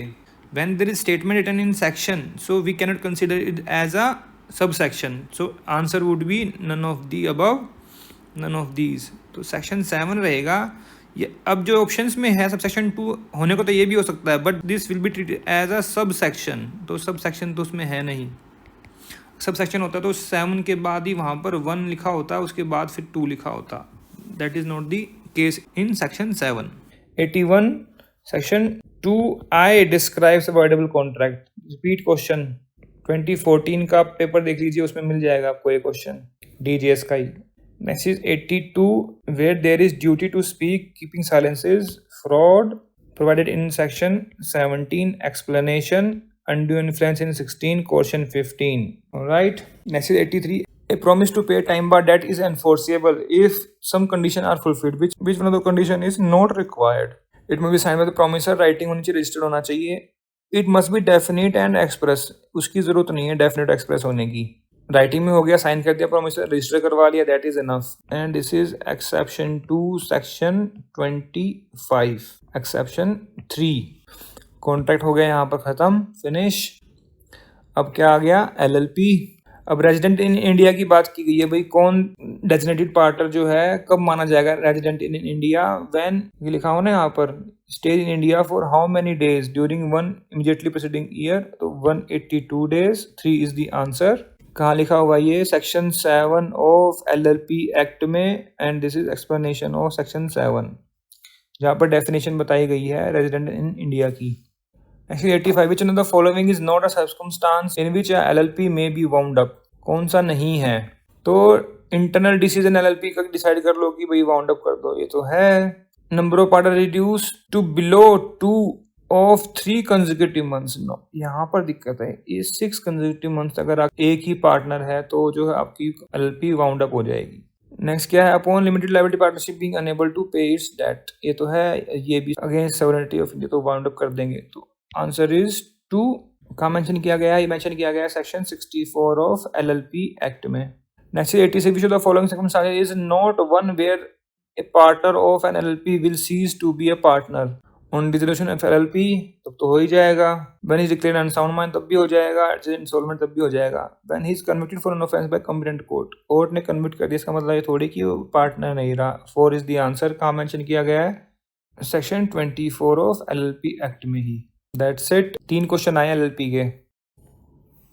अब आ गया आर्बिट्रेशन के। आर्बिट्रेशन के क्वेश्चन पूछे हैं भर भर के, इतनी बड़ी बड़ी स्टेटमेंट। देखिए question number 87, which among the following is arbitrable dispute under the arbitration conciliation act. अब देखिए कौन कौन से डिस्प्यूट जो आर्बिट्रेबल नहीं होते हैं, जहाँ पर कि सक्सेशन के मैटर्स हो गए, टेनेंसी के मैटर्स हो गए, या फिर गार्जियनशिप के मैटर्स हो गए, तो इनको आप नहीं कर सकते। तो आर्बिट्रेबल कौन सा होगा फिर? इन्फ्रिंजमेंट ऑफ ट्रेडमार्क वाला, तो 2 is the answer. Next is 88, in an arbitral tribunal consisting of 3 members, an interim order of restraint is passed staying the invocation of a bank guarantee subsequently for health reasons. One of them withdrew from the office of arbitrator and substitute arbitrator is appointed by the court. Now that composition of the arbitral tribunal has changed. What is the legal effect of the restraint order passed by the erstwhile tribunal? तो पहले की tribunal थी, change से पहले उसने कोई restaurant order pass किया था, तो उस रेस्ट्रेंट ऑर्डर का क्या होगा? अब still valid as change of composition does not invalidate the order of the erstwhile tribunal. 1 is the answer, because arbitration act में ही लिखा हुआ है it will not invalidate the order of previous proceeding of erstwhile arbitral tribunal. And ये कहाँ provide किया गया? ये प्रोवाइड किया गया है सेक्शन 15 में ऑफ आर्बिट्रेशन एक्ट, और उसके भी सब सेक्शन 4 में लिखा हुआ है कि इप्सो फैक्टो जो है वो इनवैलिडेट नहीं हो जाएगा, अगर वो चाहे तो रीअप्रिशिएट कर सकते हैं एविडेंसेस को। Next is 89, which amongst the following is not an appealable order under arbitration act. कौन सा अपीलेबल ऑर्डर नहीं है, ये पूछा हुआ है। तो refusing to refer parties arbitration ये है, ग्रांट मेजर्स ये भी है, setting aside arbitral award under section 34 ये भी है, 16 के 2 में भी है, लेकिन ये रिजेक्टिंग नहीं है, यहाँ पर लिखा हुआ है एक्सेप्टिंग दी प्ली, तो उस पर जो है कर सकते हैं अपील। तो इसका आंसर क्या रहेगा? 4। और ये कहाँ पर मेंशन किया गया है? अपीलेबल ऑर्डर्स मेंशन किए गए हैं सेक्शन 37 में of arbitration act. Next question number 90, mister ABC an Indian, मतलब ABC एक नाम है, ये enters into contact in Mumbai with mister PQR an American. तो एक इंडियन हो गया प्लस अमेरिकन हो गया, तो क्या हो गया? ये इंटरनेशनल कमर्शियल आर्बिट्रेशन हो गया ये। Who is in a business tour, हमें क्या करना, बिजनेस टूर पे है। तो the agreement between them contains an arbitration clause which states the laws of USA would be applicable, ठीक है। The agreement also provide for the jurisdiction of court of district Borivali at Mumbai, ठीक है। Dispute have arisen which have to be referred to arbitration, which court should be invoked for the appointment of arbitration for the arbitrator। तो court देखिए यहाँ पर specifically mention किया है कि Borivali court को होगा मुंबई में, बट क्या वो डिस्ट्रिक्ट कोर्ट करेगा? नो, हाई कोर्ट के पास पावर है रेफर करने की। Option 2 is correct, high court of Bombay will decide. अगर आप डेफिनेशन देखेंगे कोर्ट की तो 2E में दी गई है आर्बिट्रेशन एक्ट के, वहाँ पर लिखा गया है कि कोर्ट मतलब principal civil court for international commercial arbitration, it is high court. Next 91, which amongst the following would not amount to an arbitration agreement under section 7 of arbitration act. An arbitration arrived by exchange of letters which provides record of the agreement, yes correct है। यहाँ पूछा है would note, तो हमें तो बताना है कि कौन सा नहीं है, ये हो जाएगा। An exchange of statements of claim and defence in which existence of arbitration agreement is acknowledged at least by one party and not denied bye the other, ये भी ठीक है। A document containing an arbitration agreement which is acknowledged by party through WhatsApp. देखिए ये भी ठीक है, कैसे अभी बताता हूँ. An agreement which requires the party to further consent before making the reference to arbitration. मतलब यहाँ पर देखिए ये क्या है, ये अधूरा कॉन्ट्रैक्ट है. An agreement which require the parties to further consent, बाद में कंसेंट लेनी पड़ेगी अगर आर्बिट्रेशन में जाना है तो वो एग्रीमेंट तो हुआ नहीं. इसका आंसर क्या रहेगा, would not amount to agreement. 4 is the answer. अगर आप सेक्शन 7 का सब सेक्शन 4 देखेंगे ना तो वहाँ पर लिखा हुआ है कि भाई writing if it is contained in a document, exchange हो गया वहाँ पर. और वहाँ पर देखिए क्लॉज बी में लिखा हुआ है, क्लॉज बी में कि भाई through electronic mean including communication through electronic mean which provide a record of the agreement. और व्हाट्सएप तो रिकॉर्ड हो जाएगा ना, यहाँ पे एक्नॉलेजमेंट आ गई है. ठीक है, तो दिस इज एन एग्रीमेंट. तो 4 is the answer. Next 92. Indian arbitration law which is premised upon the Singapore Code. Is this proposition true or false? It is false because it is based on model law of UN Citral. ठीक है, और ये कहाँ पर लिखा हुआ है, जब आप इंट्रोडक्शन पार्ट देखते हैं ना एक्ट का तो वहाँ पर लिखा हुआ है इंट्रोडक्शन में. Next 93. Correct proposition. The International Commercial Arbitration under Section 2F of the Arbitration Conciliation Act is arbitration of any dispute between two parties, both of them who are resident abroad. और देखिए ये ना यहाँ पर इन्होंने कर दिया, ये जो है ना मे बी ऑप्शंस में डालने की कोशिश कर रहे होंगे, ये यहाँ पर स्टेटमेंट गलत लिखी हुई है. ये यहाँ पर एक तो क्वेश्चन में पूछ रहे कि भाई क्या होता है international commercial arbitration as per 2F. ठीक है, तो वो होता है ऑप्शन 1 वाला. It is arbitration commercial dispute between two party at least one of which is either foreign national resident और इनकॉर्पोरेटेड अब्रॉड और who central management and control exercise from abroad और इज फॉरेन गवर्नमेंट. तो 1 is the answer. ये कहाँ mention किया हुआ है, ये 2F में ही मेंशन किया हुआ है. Next 94. Since arbitration is process of adjudication by private person, the legislature had laid down the scope of judicial intervention in arbitration proceeding. Which of this is true? तो judiciary intervention unrestricted है, no. Is prohibited है, no, because refer तो court को ही करते हैं और court के पास power cetacide करने की अवार्ड्स को. डोमेस्टिक आर्बिट्रेशन इज लिमिटेड, चाहे वो डोमेस्टिक हो चाहे इंटरनेशनल कमर्शियल आर्बिट्रेशन हो. तो ऑप्शन क्या बचा, 4 is limited under section 5. Limited कर रखा है भाई, हर जगह नहीं है, कहीं कहीं जगह पर जहाँ पे दिया हुआ है प्रोविजन में उसके अकॉर्डिंग ही होगा. 4 is the answer. Next 95. Since under the Indian contract law, any agreement can be either oral or in writing. An agreement to refer dispute arbitration can also be oral. This statement is true or false? It is false because as per section 7, it mandates that arbitration agreement shall be in writing and must be in writing. ठीक है, section 7 के subsection 3 में लिखा हुआ है ये. Next 96. An arbitration clause in contract is not binding since it is hit by section 28 of the Indian Contract Act. Being an agreement that restrains a party from invoking its legal remedy to file a suit, the proposition is untrue. देखिए सब में लिखा हुआ untrue, फिर पूछा क्यों, फिर ये तो proposition untrue because of ऐसे पूछ लेते, सब सारा ही untrue है. Since the Indian contract has no application arbitration proceedings, no, ये तो है ही है, contract तो होना चाहिए पहले.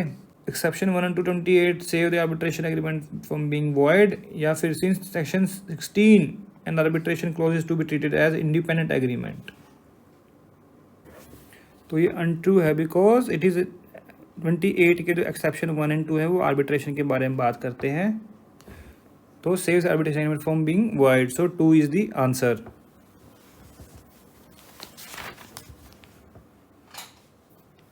Next 97. X issues to Y written notice dated 24/10/15 calling upon Y to concur in the appointment of a nominated arbitrator and to refer their dispute to such person. Y receives the notice on 29 October 2015, well after 5 days, but declined to comply. The arbitration agreement is silent as to date of commencement of arbitration proceeding.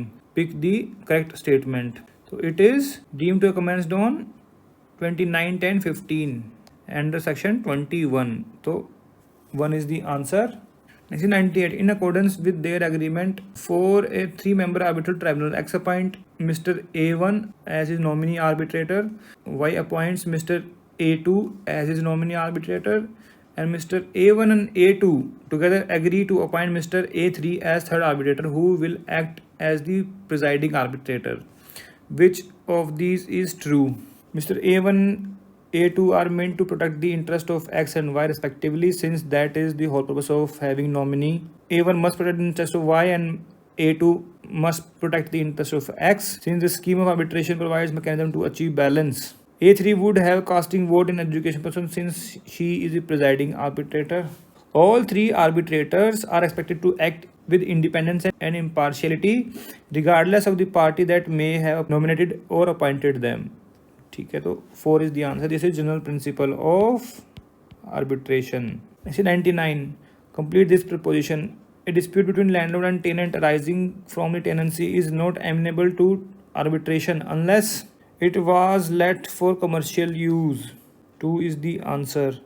अगर commercial use होगा तो वो commercial dispute बन जाएगा and it can be referred to arbitration. Alright. Next is 100. Before filing return statement, a defendant, an Indian national, files an application under section 8 seeking reference of the dispute with the plaintiff and Indian company. मतलब कि एक individual है और दूसरी क्या versus company है, ठीक है.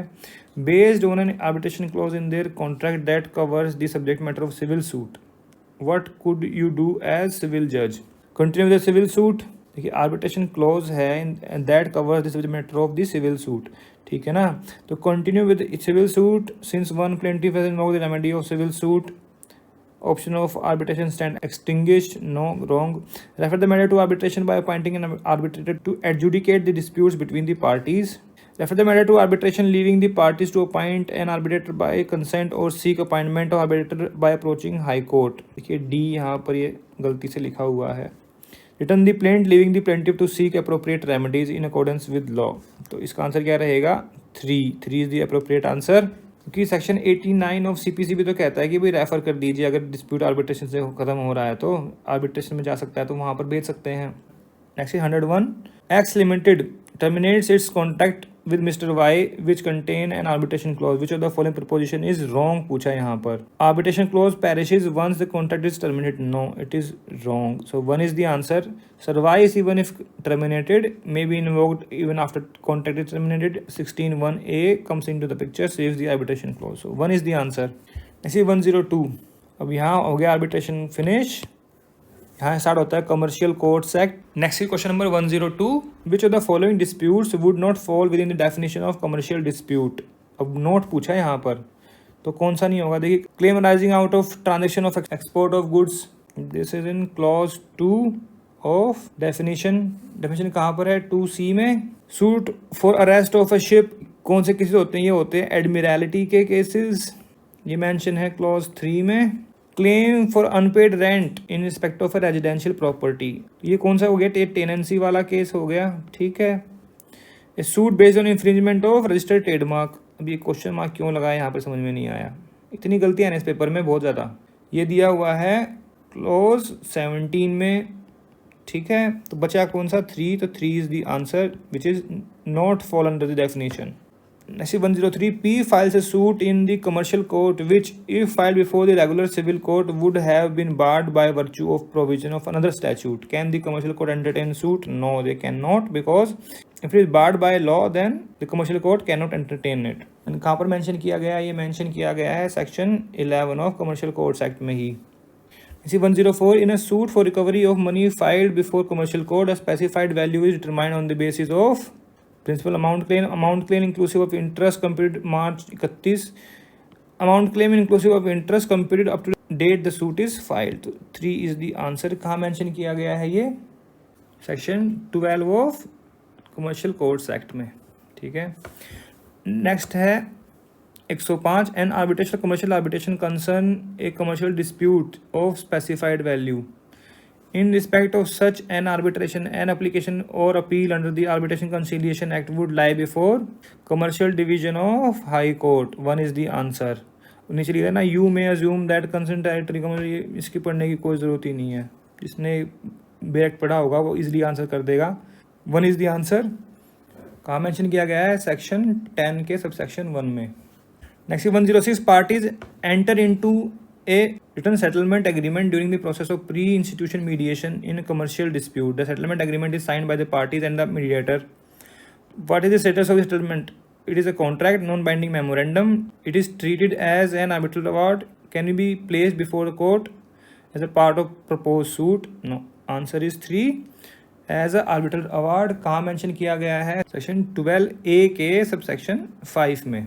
Next 107, in a case management hearing held under order 15A as applicable to commercial dispute, the court may frame issues in the suit, direct separate trial of a particular issue, exclude an issue from consideration. All of the above 4 is the answer. कहाँ दिया हुआ है ये? Order 15A के rule 6 में जो है case management hearing की बात की गई है और उसके सब रूल 2 के A में ये लिखा हुआ है, H में ये है और J में ये है. Alright. Next 108, when in the court required to hold the first case management hearing under order 15A of the CPC as applicable to commercial court, the day after the filing of plaint, day after filing of written statement, within 4 weeks after the parties have filed affidavit of admission or denial, 2 weeks before the date fixed for framing of issue. तो ये answer क्या रहेगा? within 4 weeks after the parties have filed affidavit of admission or denial of documents. ये कहाँ पर mention किया गया है? 15A के रूल 1 में ही लिखा गया है ये, और लिखा हुआ not later than 4 weeks from date of filing of affidavit of admission और डिनाइल. तो विद इन 4 weeks हो गया. 3 is the answer. Next 109, what is the maximum period for pre institution mediation provided under CCA? तो ये है, अब देखिए maximum की बात की गई यहाँ पर. अगर ये पूछते कि उस प्रोविज़न कितने का है तो 3 महीने का है, उसमें फिर एक्सटेंशन का प्रोविज़न है 2 महीने का, तो मैक्सिमम कितना हो गया? 5 months. तो 2 इज़ द आंसर. कहाँ पर लिखा हुआ है ये प्रोविज़न? 12A में, उसके सबसेक्शन 3 में आप देख सकते हैं. वैसे जो नॉर्मल टाइम पीरियड है, फर्स्ट टाइम पीरियड जो है वो है with in period of 3 months लिखा हुआ है, बट वहाँ पर लिखा हुआ है may be extended with the consent of parties for 2 months. तो मैक्सिमम पूछा है यहाँ पर, तो 5 months हो गया. ऐसे 110, under 35A CPC as amended by the commercial courts, compensatory cost in respect of false vexation claim defense shall be 3,000, 5,000, 10,000. There is no restriction. 1 is the answer. 35A में ही लिखा हुआ है ये. Next is 111, an order allowing execution of a foreign arbitral award is appealable under 50 of Arbitration Conciliation act या फिर appealable under section 13 of commercial arbitration act. तो इसका आंसर क्या रहेगा? बोथ. बिकॉज जो फर्स्ट पार्ट है, पार्ट 1 ऑफ आर्बिट्रेशन एक्ट है, उसमें भी तो इंटरनेशनल कमर्शियल आर्बिट्रेशन आता है, तो जहाँ पर जुरिडिक्शन है, और अपीलेबल है एज पर section 13 of commercial courts act. 3 is the answer. यहाँ पर हो गया CCA खत्म. अब आगे GK. Question 112, which of the following is considered as important provision in enforcing the performance of public or statutory duty? So it is mandamus, writ of mandamus. 2 is the answer. Article 32 for Supreme Court and 226 for High Court.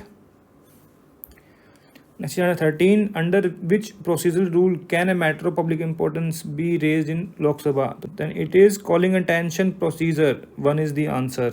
Next, 114, which judgment of Supreme Court in 1992 upheld OBC reservation while separating the creamy layer?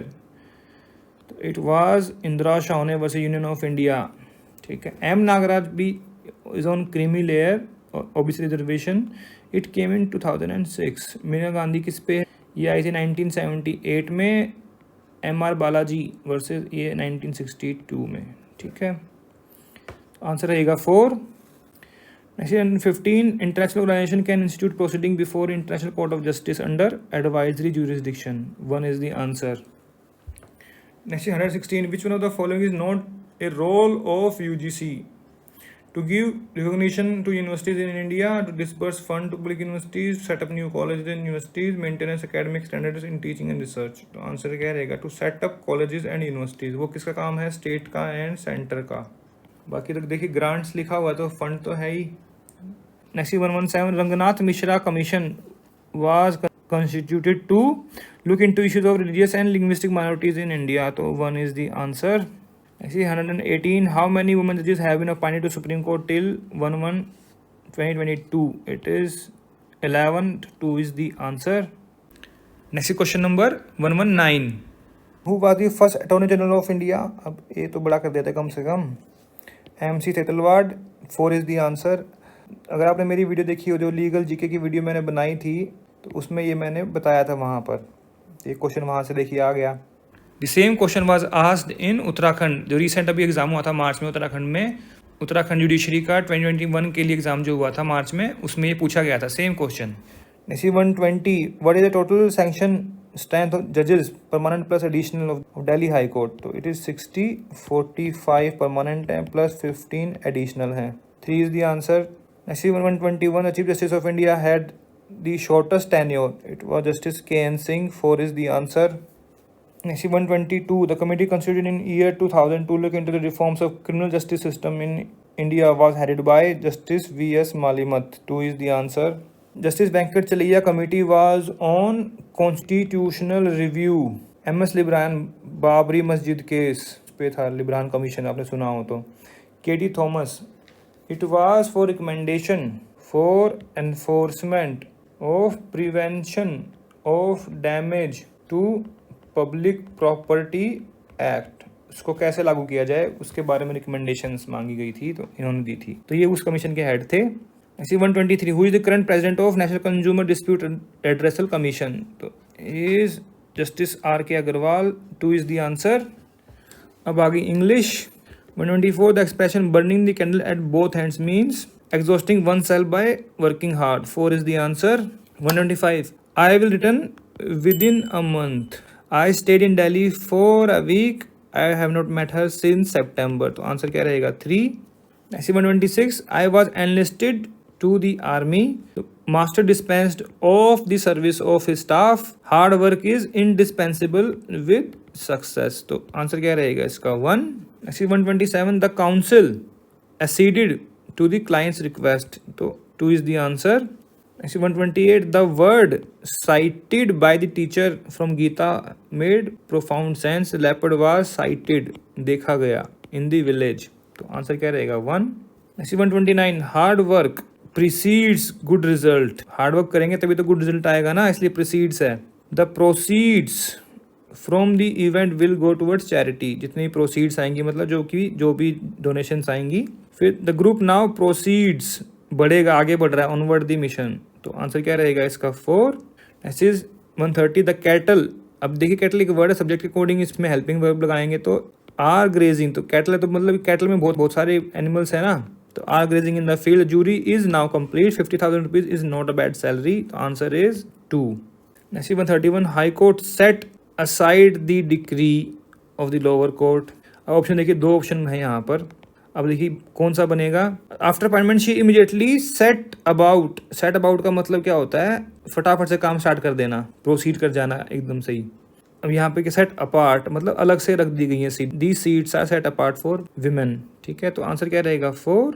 SC 132, neither the groom not the bride wants a formal reception. The state of students academic achievement is improving. State है ना यहाँ पर, देखिए इसके according लगेगी, students के according नहीं लगेगी यहाँ पर helping verb. The law school held its convocation outside this year. तो आंसर क्या रहेगा? 1। 133, the head coach is the person who is wearing, जो कि कैप पहने हुए है। The my teacher is the only person whose face I recognise. It is unclear to whom the credit should go. तो whose, whom, answer is 1। SC 134, spelling बतानी correct इसमें, तो proprietary ए आता है और आर के बाद ई आएगा, तो answer is 3। 135, the remonstrance will not change the law that has been passed with reference to the above statement. The antonym of remonstrate will be, यहाँ पे देखिए क्या पूछा है? एंटोनिम पूछा है, तो इसका आंसर क्या होगा? Acceptance. 3 is the answer. SC 136, he said to us are you going away today. अब देखिए हमसे पूछ रहा है, मतलब इंक्वायरी कर रहा है, तो इंक्वायरी के 2 ऑप्शन बने यहाँ पर। फिर वर आ जाएगा यहाँ पर, देखिए यहाँ पर आर, तो एक ही ऑप्शन बचा 2। Whether we were going away that day. Today का क्या हो जाएगा चेंज? दैट डे हो जाएगा, तो यहाँ पर टुडे है। सिंपल। ये क्वेश्चन लिया गया राजस्थान के इंग्लिश के क्वेश्चन से। स्पेशल वीडियो बनाई है राजस्थान की, जहाँ पर सिर्फ इंग्लिश के जो हैं क्वेश्चन बताए गए हैं, जितने भी अभी तक राजस्थान के प्री के पेपर्स में आए हैं, तो आप देख सकते हैं। SC 137, little help with notes that I gave to my friend made him an albatross around my neck. तो क्या मतलब है albatross around my neck? Albatross is a heavy bird, बहुत हैवी होता है बर्ड ये। ठीक है, तो बर्डन हो गया, that can not get rid of, तो 1 is the answer. Next is 138. The fact that toy literally prefigure the world of adult function obviously cannot but prepare the child to accept them all by constituting for him even before he can think about it. The alibi of nature which has at all time created soldier, postman and vespas. The prefigure का मतलब क्या है? To imagine beforehand, पहले से imagine कर लेना. 3 is the answer. अब देखा ना, टॉयज जो होते हैं बड़े फ्यूचरिस्टिक होते हैं. मतलब आज के टाइम में तो जैसे मान लीजिए कार्स हैं, आज के टाइम में कार नहीं मिलेगी, ऐसे टॉय मिल जाएगा. तो वो क्या करते हैं, वो बिफोर हैंड इमेजिनेशंस होती हैं. तो ये हो गए 50 question of GK and English. यहाँ से स्टार्ट हो गया कॉन्स्टिट्यूशन. इसी 139. How many states and unities in the first schedule now? 28 states and 8 union territories. How? Telangana was the 29th. ठीक है. फिर जब पहले 7 थी तो उसमें 2 ऐड हुई. कौन कौन? Jammu Kashmir and Leh and Ladakh 2 add हो गई.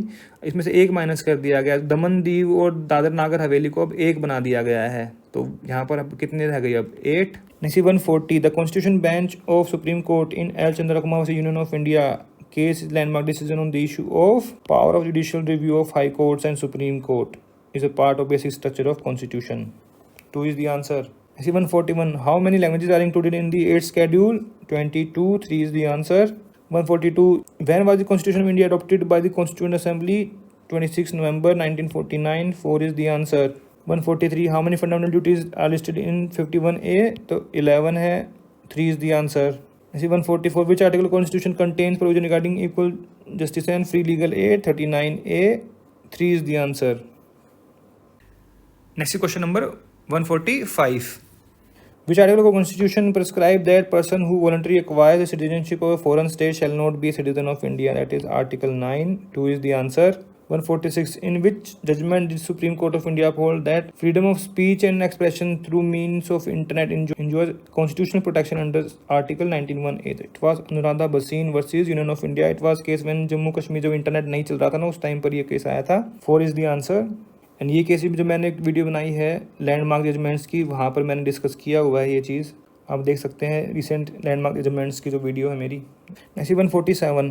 विच article of the constitution of India provides for exemption of property and income of state from union taxation? It is article 289. Article 285 किस में है? एग्जम्पशन है from property of union from state taxation. 275 क्या है? Grants from union. 272 क्या है? Taxes levied by union. SC 148. Which article of constitution empower the president of India to appoint an acting chief justice of high court? 223. 2 is the answer. Uttarakhand के paper में पूछा जा चुका है वाला क्वेश्चन. 214 क्या है? High court of state. 224A retired जजेस ऑफ हाई कोर्ट को अपॉइंट करना है अगर तो. 229 क्या है? Officers and servants of high court. 149. Which article constitution of India provide for the function of PSC? तो that is in article 320. PSC constitution कहाँ पर है? 315 में. 318 में क्या दिया हुआ है? Powers to make regulations. 23 में क्या है? Reports of PSC. Right. 150. Which article constitution of India specify original जुडिक्शन of supreme court? 131 में. 3 इज द आंसर. 132 में क्या है? Appeals in certain cases. 133. Appeal in civil cases. Appeal in criminal cases. Right. तो यहाँ पर हो गया कॉन्स्टिट्यूशन खत्म. यहाँ से स्टार्ट हो गया CPC. Question number 151. No order of attachment pass under Order 39(2)(a) shall remain in force for more than 1 year. 2 is the answer. Provision में ही लिखा हुआ है ये तो. Next 152. Production of additional evidence in appellate court is permissible under. अब देखिए appellate court कहाँ पर दिया हुआ, तो ऑब्वियसली 41 में है. 40 में क्या? रिसीवर है. 39 में क्या आ गई? Temporary injunction. 21 में क्या है? एग्जीक्यूशन. तो वहाँ पर एपलेट कोर्ट की तो बात ही नहीं है. तो बचा क्या? ऑप्शन 1. तो order 41 rule 27. 153. Under Order 6 Rule 17 amendment of pleading can be allowed till what stage? So at any stage no. It is mentioned there in proviso of Rule 17 that before start of trial, before the start of trial आप जो है amend करवा सकते हैं. तो trial कब start होती है? अप टू द, तो फ्रेमिंग ऑफ इशू के बाद क्या स्टार्ट हो जाएगा? ट्रायल. तो इसका आंसर क्या रहेगा? Up to the stage of framing of issues, not at any stage. At any stage का मतलब है कभी भी बिफोर द डिसीजन, तो वो नहीं हो सकता. ट्रायल तक ही आप जो है, क्योंकि पीटीशन में क्या क्या आता है? Plaint and return statement. उसके बेस पे ही तो फिर इश्यूज फ्रेम होते, अभी इशू फ्रेम हो गए फिर ट्रायल स्टार्ट हो गई। अभी इशू, अब मान लीजिए आपने रिटर्न स्टेटमेंट या प्लेन चेंज कर दी तो वो इशू जो है वो भी चेंज हो जाएगा। तो एक बार चेंज हो गया, ट्रायल स्टार्ट हो गया, तो उसके बाद क्या फिर अलाउ करेंगे? नहीं अलाउ करते, अलाउ नहीं किया जाएगा unless it is extremely necessary. Provision में लिखा हुआ, लेकिन प्रोवाइजो में लिखा हुआ है कि up to the stage of trial, तो 2 is the answer. SC 154 in a commercial court what is the consequence if pleading is not accompanied with a statement? तो क्या होगा? Strike out the pleading. कहाँ पर मेंशन है? Order 6 rule 15A का सब rule 5, this is came by commercial court amendment act. ऐसी 155 for which of the following purpose the court can not issue a commission for framing of issues. ये किसको करने हैं? कोर्ट को करने हैं। कमीशन जो है वो कर सकता है। कहाँ पर लिखे हुए हैं तीनों? सेक्शन 75 ऑफ CPC में। SC 156 in summary suit upon being duly served with summons the plaint and annexures the defendant is required to enter appearance within how many days? 10 days। 2 is the answer. कहाँ लिखा हुआ है ये? Order 37 के rule 3 में mention किया गया है, और सेम रूल से 2 क्वेश्चन आए हुए हैं। Next 157 in commercial suit upon expiry of 120 days from date of service of summon the defendant forfeit the right of written statement. उसके बाद अलाउ नहीं किया जाएगा। 1 इज द आंसर। कहाँ लिखा हुआ है ये? ऑर्डर 5 के रूल 1 के सब रूल 1 के प्रोवाइजो में।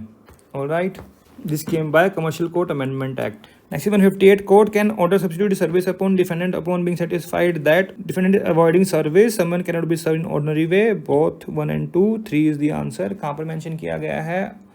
Order 5 Rule 20। Next 159 application for setting aside the order of dismissal of suit for non-appearance of plaintiff can be made under Order 9 Rule 9। Specifically mention है वहाँ पर ये। Next 160 court may strike out any issue that appears to it to be wrongly framed before commencement of trial, before passing of decree, before commencement of defendant evidence only। तो answer क्या रहेगा इसका? Before passing of decree। 2 is the answer। Framing of issues कहाँ पर है? कौन सा order? Order 14। Area rule कौन सा है? रूल है 5।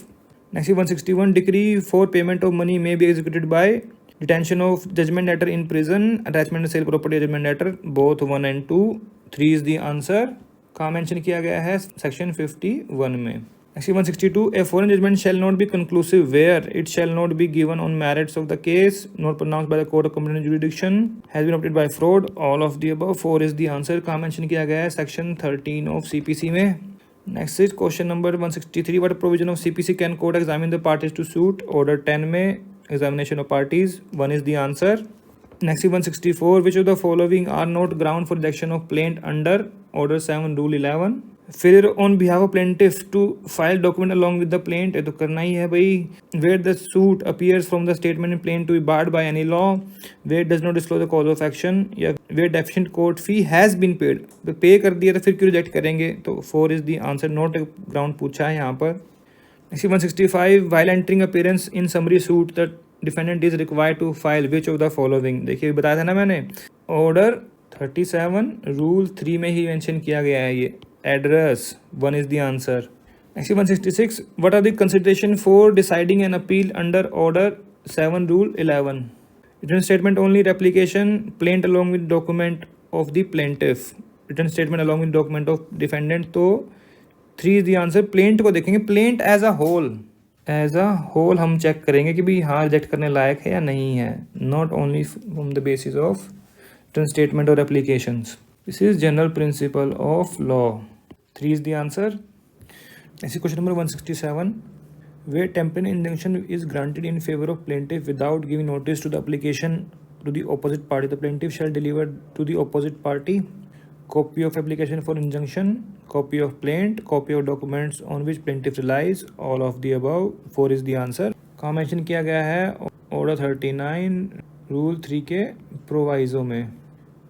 Next 168 if a party who has obtained an order for leave to amend a pleading does not amend accordingly within the time limit for the purpose by the order, or if no time is limited then within 14 days from the date of the order, he shall not be permitted to amend the pleading unless a time extended by the court।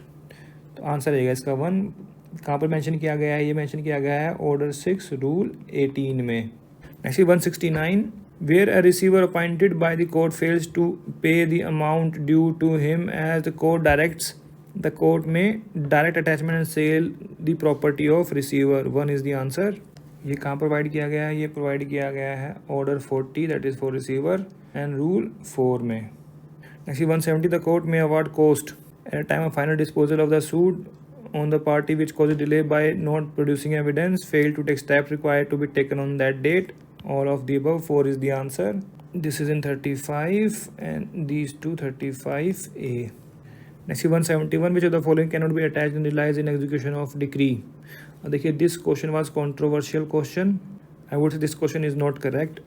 Why? The option 1 देखिए, stipend and gratuity allowed to pensioner or payable out of family pension, but ये होना चाहिए notified by the government in official gazette, ठीक है, तब ये family pension जो है नॉन अटैचेबल होगी।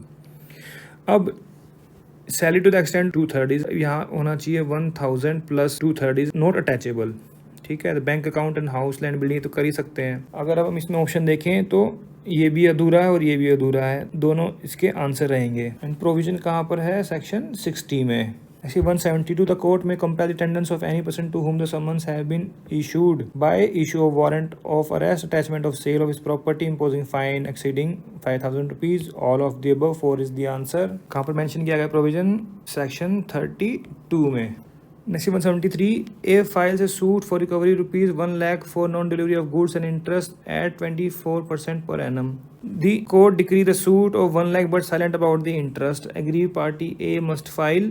अब देखिए it is mentioned in section 34 that if interest is not provided in the decree then it is deemed that it is refused. अब उसके लिए आप क्या कर सकते हो? अपील फाइल कर सकते हो, वो तो कर ही सकते हो। तो ऑप्शन इसमें एक है अपील का। Review as error apparent on the face, no error नहीं है। नो जुडिक्शनल एरर, ठीक है, ये भी नहीं है। और ये कोई अर्थमेटिकल क्लैरिकल एरर नहीं है, ये भी नहीं है। तो आंसर रहेगा 1।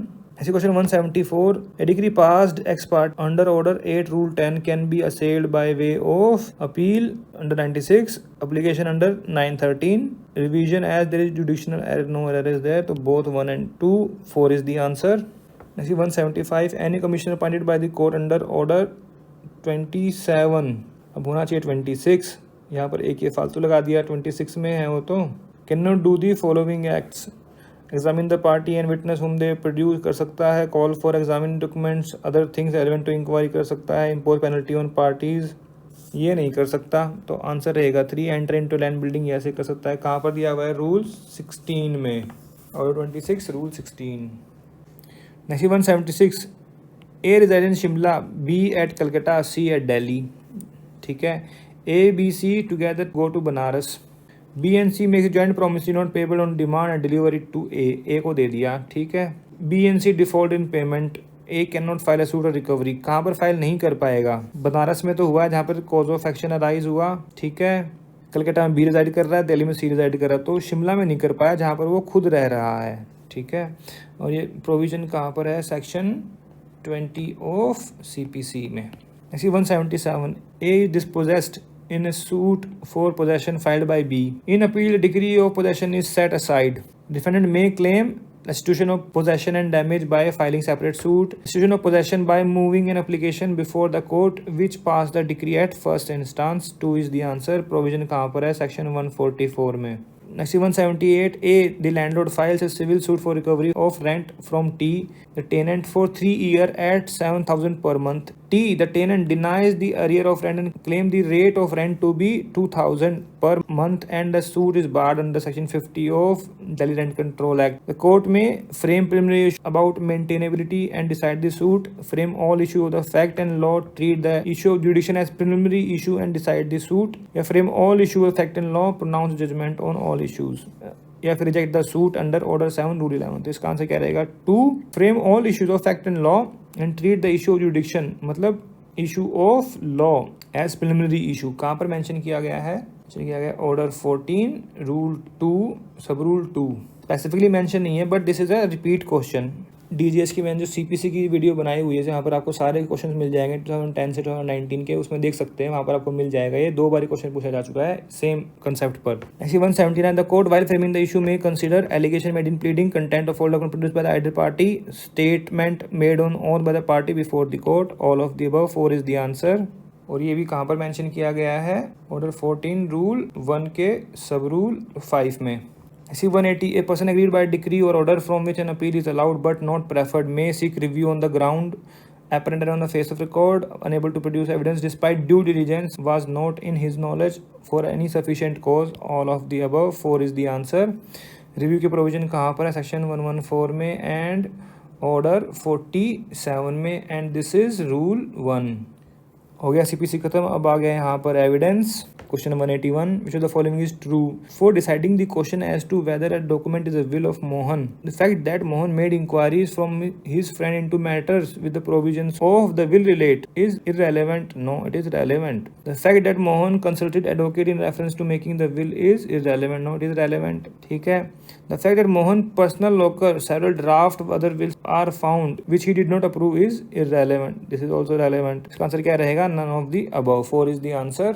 ये कंसेप्चुअल क्वेश्चन है। अगर आप सेक्शन 9 देखेंगे तो उसका कंसेप्चुअल क्वेश्चन है और statement from illustration A. SC 182, which of the following is true if Shyam is accuse of a crime?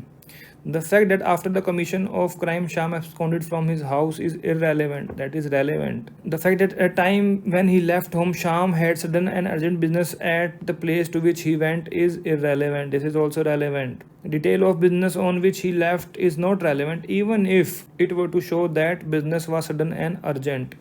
This was also wrong. These statements are also relevant. तो none of the above is the answer, 4 is the answer। ये है section 9 का illustration C.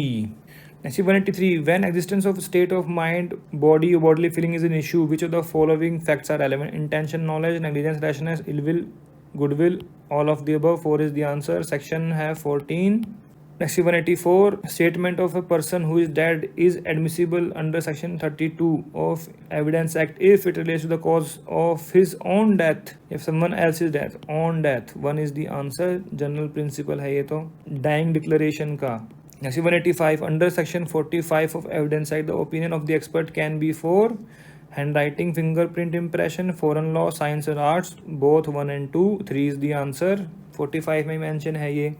Next 186, Shyam can be said to be acquainted with the handwriting of Ramesh if Shyam has seen Ramesh write, Shyam has seen letters written by Ramesh to Uday, Shyam has seen application purported to have been submitted by Ramesh to Shyam's boss, none of the above। इसका answer रहेगा Shyam has seen Ramesh writes। अब शाम के सामने letter ले आओगे रमेश के, तो उसको क्या पता कि ये राइटिंग रमेश की है या नहीं है? वो तो कोई बताएगा हाँ जी रमेश की लेटर, तब आपको पता लगेगा कि हाँ जी ये लेटर रमेश की है, लेकिन राइटिंग उसकी है या नहीं है, हाउ डू यू नो? तो देखा है तभी होगा। प्रोविजन कहाँ पर है? Section 47 explanation. Okay. Next 187, court is obliged to take judicial notice of all public acts passed by the Parliament of UK, course of proceedings of Parliament of UK, both 1 and 2, 3 is the answer। Section 57 subsection 4। तो अभी public act से समझ में आता है कि भाई किसी देश के कानून है उसको आप ले सकते हैं। Course of proceeding of parliament, why it is relevant in India? पुराना लॉ बना हुआ है तो उसको अभी तक इन्होंने डिलीट नहीं किया है। कई बच्चे सिर्फ ये 1 पे मार्क किए होंगे जिन्होंने जुडिशियल नोटिस वाले जो यूके के जो प्रोविजंस है वो नहीं किए होंगे, बिकॉज कौन पढ़ता है इन प्रोविजंस, ब्रिटिश इंडिया यूके वाले प्रोविजंस को। Next 188, secondary evidence relating to documents may be given when original is in possession of the opposite party, when the existence, condition or content of the original have been admitted by the opposite party, original in power of person out of reach of the court। अब देखिए यहाँ पर मैं कहूँगा जो ये दोनों options है ना, इसमें दीज आर सब्जेक्ट टू, वहाँ लिखा हुआ है and when they do not produce it, तो these both options are half, मतलब हाफ ऑफ द स्टेटमेंट। तो इसमें एक ही स्टेटमेंट करेक्ट बचती है 2। अब अगर यहाँ पे देखें ना सीधा सीधा ऑपोजिट पार्टी के पोजेशन में है, तो आपने उनको नोटिस दिया, नोटिस देने के बाद अगर उन्होंने प्रोड्यूस नहीं किया तब आप दे सकते हो, तो वो स्टेटमेंट यहाँ पर इन्होंने लिखी नहीं है, तो this would be incorrect, this is also incorrect. 2 is the answer. Next 189, a print out of photograph taken by mobile phone is sought to be produced under section 65B Evidence Act, under which of the following condition it would be admissible? The digital file containing the photograph was copied onto a pen drive from the original computer and printout taken from the advocate's computer. Original file sent over email to the advocate, printed out by the advocate, file sent over the WhatsApp to the advocate, print out by the advocate. तो सब सारे काम तो advocate ने किए हैं, यहाँ पर सर्टिफाइंग अथॉरिटी कौन होगा फिर? और जब आप प्रोड्यूस करते हैं under section 65B, then certificate of authenticity that is required from the appropriate authority under whose supervision the computer was used, कि भाई वो प्रॉपरली यूज़ हुआ है, कोई उसमें खराबी नहीं की गई है, कोई वो चेक नहीं किया गया है, तो वो कौन देगा। यहाँ पर एडवोकेट लिखा हुआ है, obviously he was from a party, तो वो तो नहीं दे पाएगा। तो आंसर क्या रहेगा इसका, none of the above, 4 is the answer. Next 190, to prove a registered document production of an attesting witness is not required if the registered document is sale deed, is a will or a gift deed। इसका answer रहेगा 4, sale deed and gift deed, because proviso to section 68 provides for that। Next 191, under section 82 Evidence Act, when the document is produced before a court, the court has to presume that the seal, stamp, signature is genuine, that the person signing it held that judicial official authority that he claimed। Answer is both 1 and 2, 3 is the answer। कहाँ पर दिया गया है ये provision, 82 में ही। Next 192, when a document is produced from any custody which the court in particular case consider proper, the court may presume that such document to be genuine if it is proved that document is 30 years old। Section 90। Next 193, Mohan sued Sohan for money due on a bond। The bond was kept in custody of Sham। The execution of bond is admitted by Sohan, but he states that bond was obtained by fraud, but burden of proof would lie on Sohan। Section 102, illustration B, and this is a repeat question you can see in the video of Indian Evidence Act, जहाँ में मैंने सारे evidence act के question से discuss किए हैं, वहाँ पर मिल जाएगा आपको ये क्वेश्चन, नाम चेंज है बस। Next 194, for presumption as to abetment of suicide by married woman to raise, it must be shown that she committed suicide after 7 year, no, within 7 years होना चाहिए। Her husband and his relative subjected her to cruelty, yes this presumption is correct, 2 is the answer, but this is subject to this presumption. Provision कहाँ पर है, 113A 113A में Indian evidence act. Next 195, which of the following is not true, a shopkeeper is found in possession of mark stolen 100 rupee note which he can not account for, the court will presume that he is a thief. अभी हम not true पूछा है यहाँ पर, ठीक है ना, thief वो तो मान लेंगे भाई। प्रोविजन कहाँ पर दिया हुआ है, सेक्शन 114 में। Court will presume that he has received the money knowing to be stolen, yes this is also correct। Such presumption will not rise if he continually receive money in course of his business। अगर वो ordinary course of business में stolen property कर रहा है तो क्या वो thief नहीं होगा, तो इसमें not true क्या रहा फिर, 3 is the answer। Next question है question number 196, who out of the following is not competent to become a witness.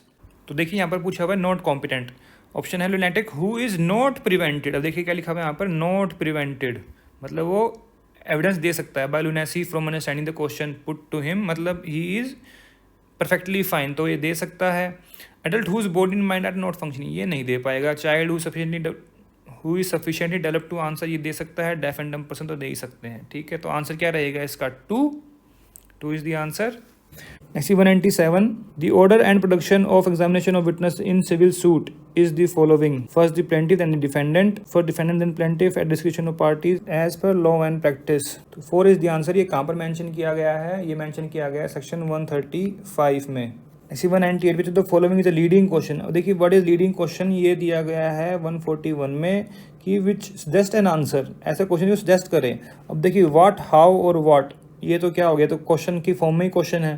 तो ये देखिए 3rd, Ajay confess to you that he killed Pankaj, मतलब वो कह रहा है कि हाँ तुम ऐसा मान रहे हो, तो this is leading question, 3 is the answer. ऐसी 199, leading question can be asked freely in cross examination, तो 2 इज द आंसर। प्रोविजन कहाँ पर है, 143 में। Next question number 200, question related to subject matter of dispute and beyond examination in chief can be put to witness to test his veracity and shake his credit, discover who he is and what is position in life, neither 1 and 2। तो इसका option कौन सा ठीक रहेगा, both 1 and 2 is the answer। कैसे, अब आप सोच रहे किसी ने देखा होगा तो एग्जामिनेशन चीफ लिखा हुआ, यहाँ पर क्रॉस नहीं लिखा हुआ, बट देखिए क्या लिखा, beyond examination chief. Beyond examination chief क्या होता है, क्रॉस एग्जामिनेशन। तो इसका आंसर क्या रहेगा, both 1 and 2। सेक्शन कौन सा है ये, 146। सो फ्रेंड्स मिलते हैं आपसे नेक्स्ट वीडियो में। Thanks very much for watching this video.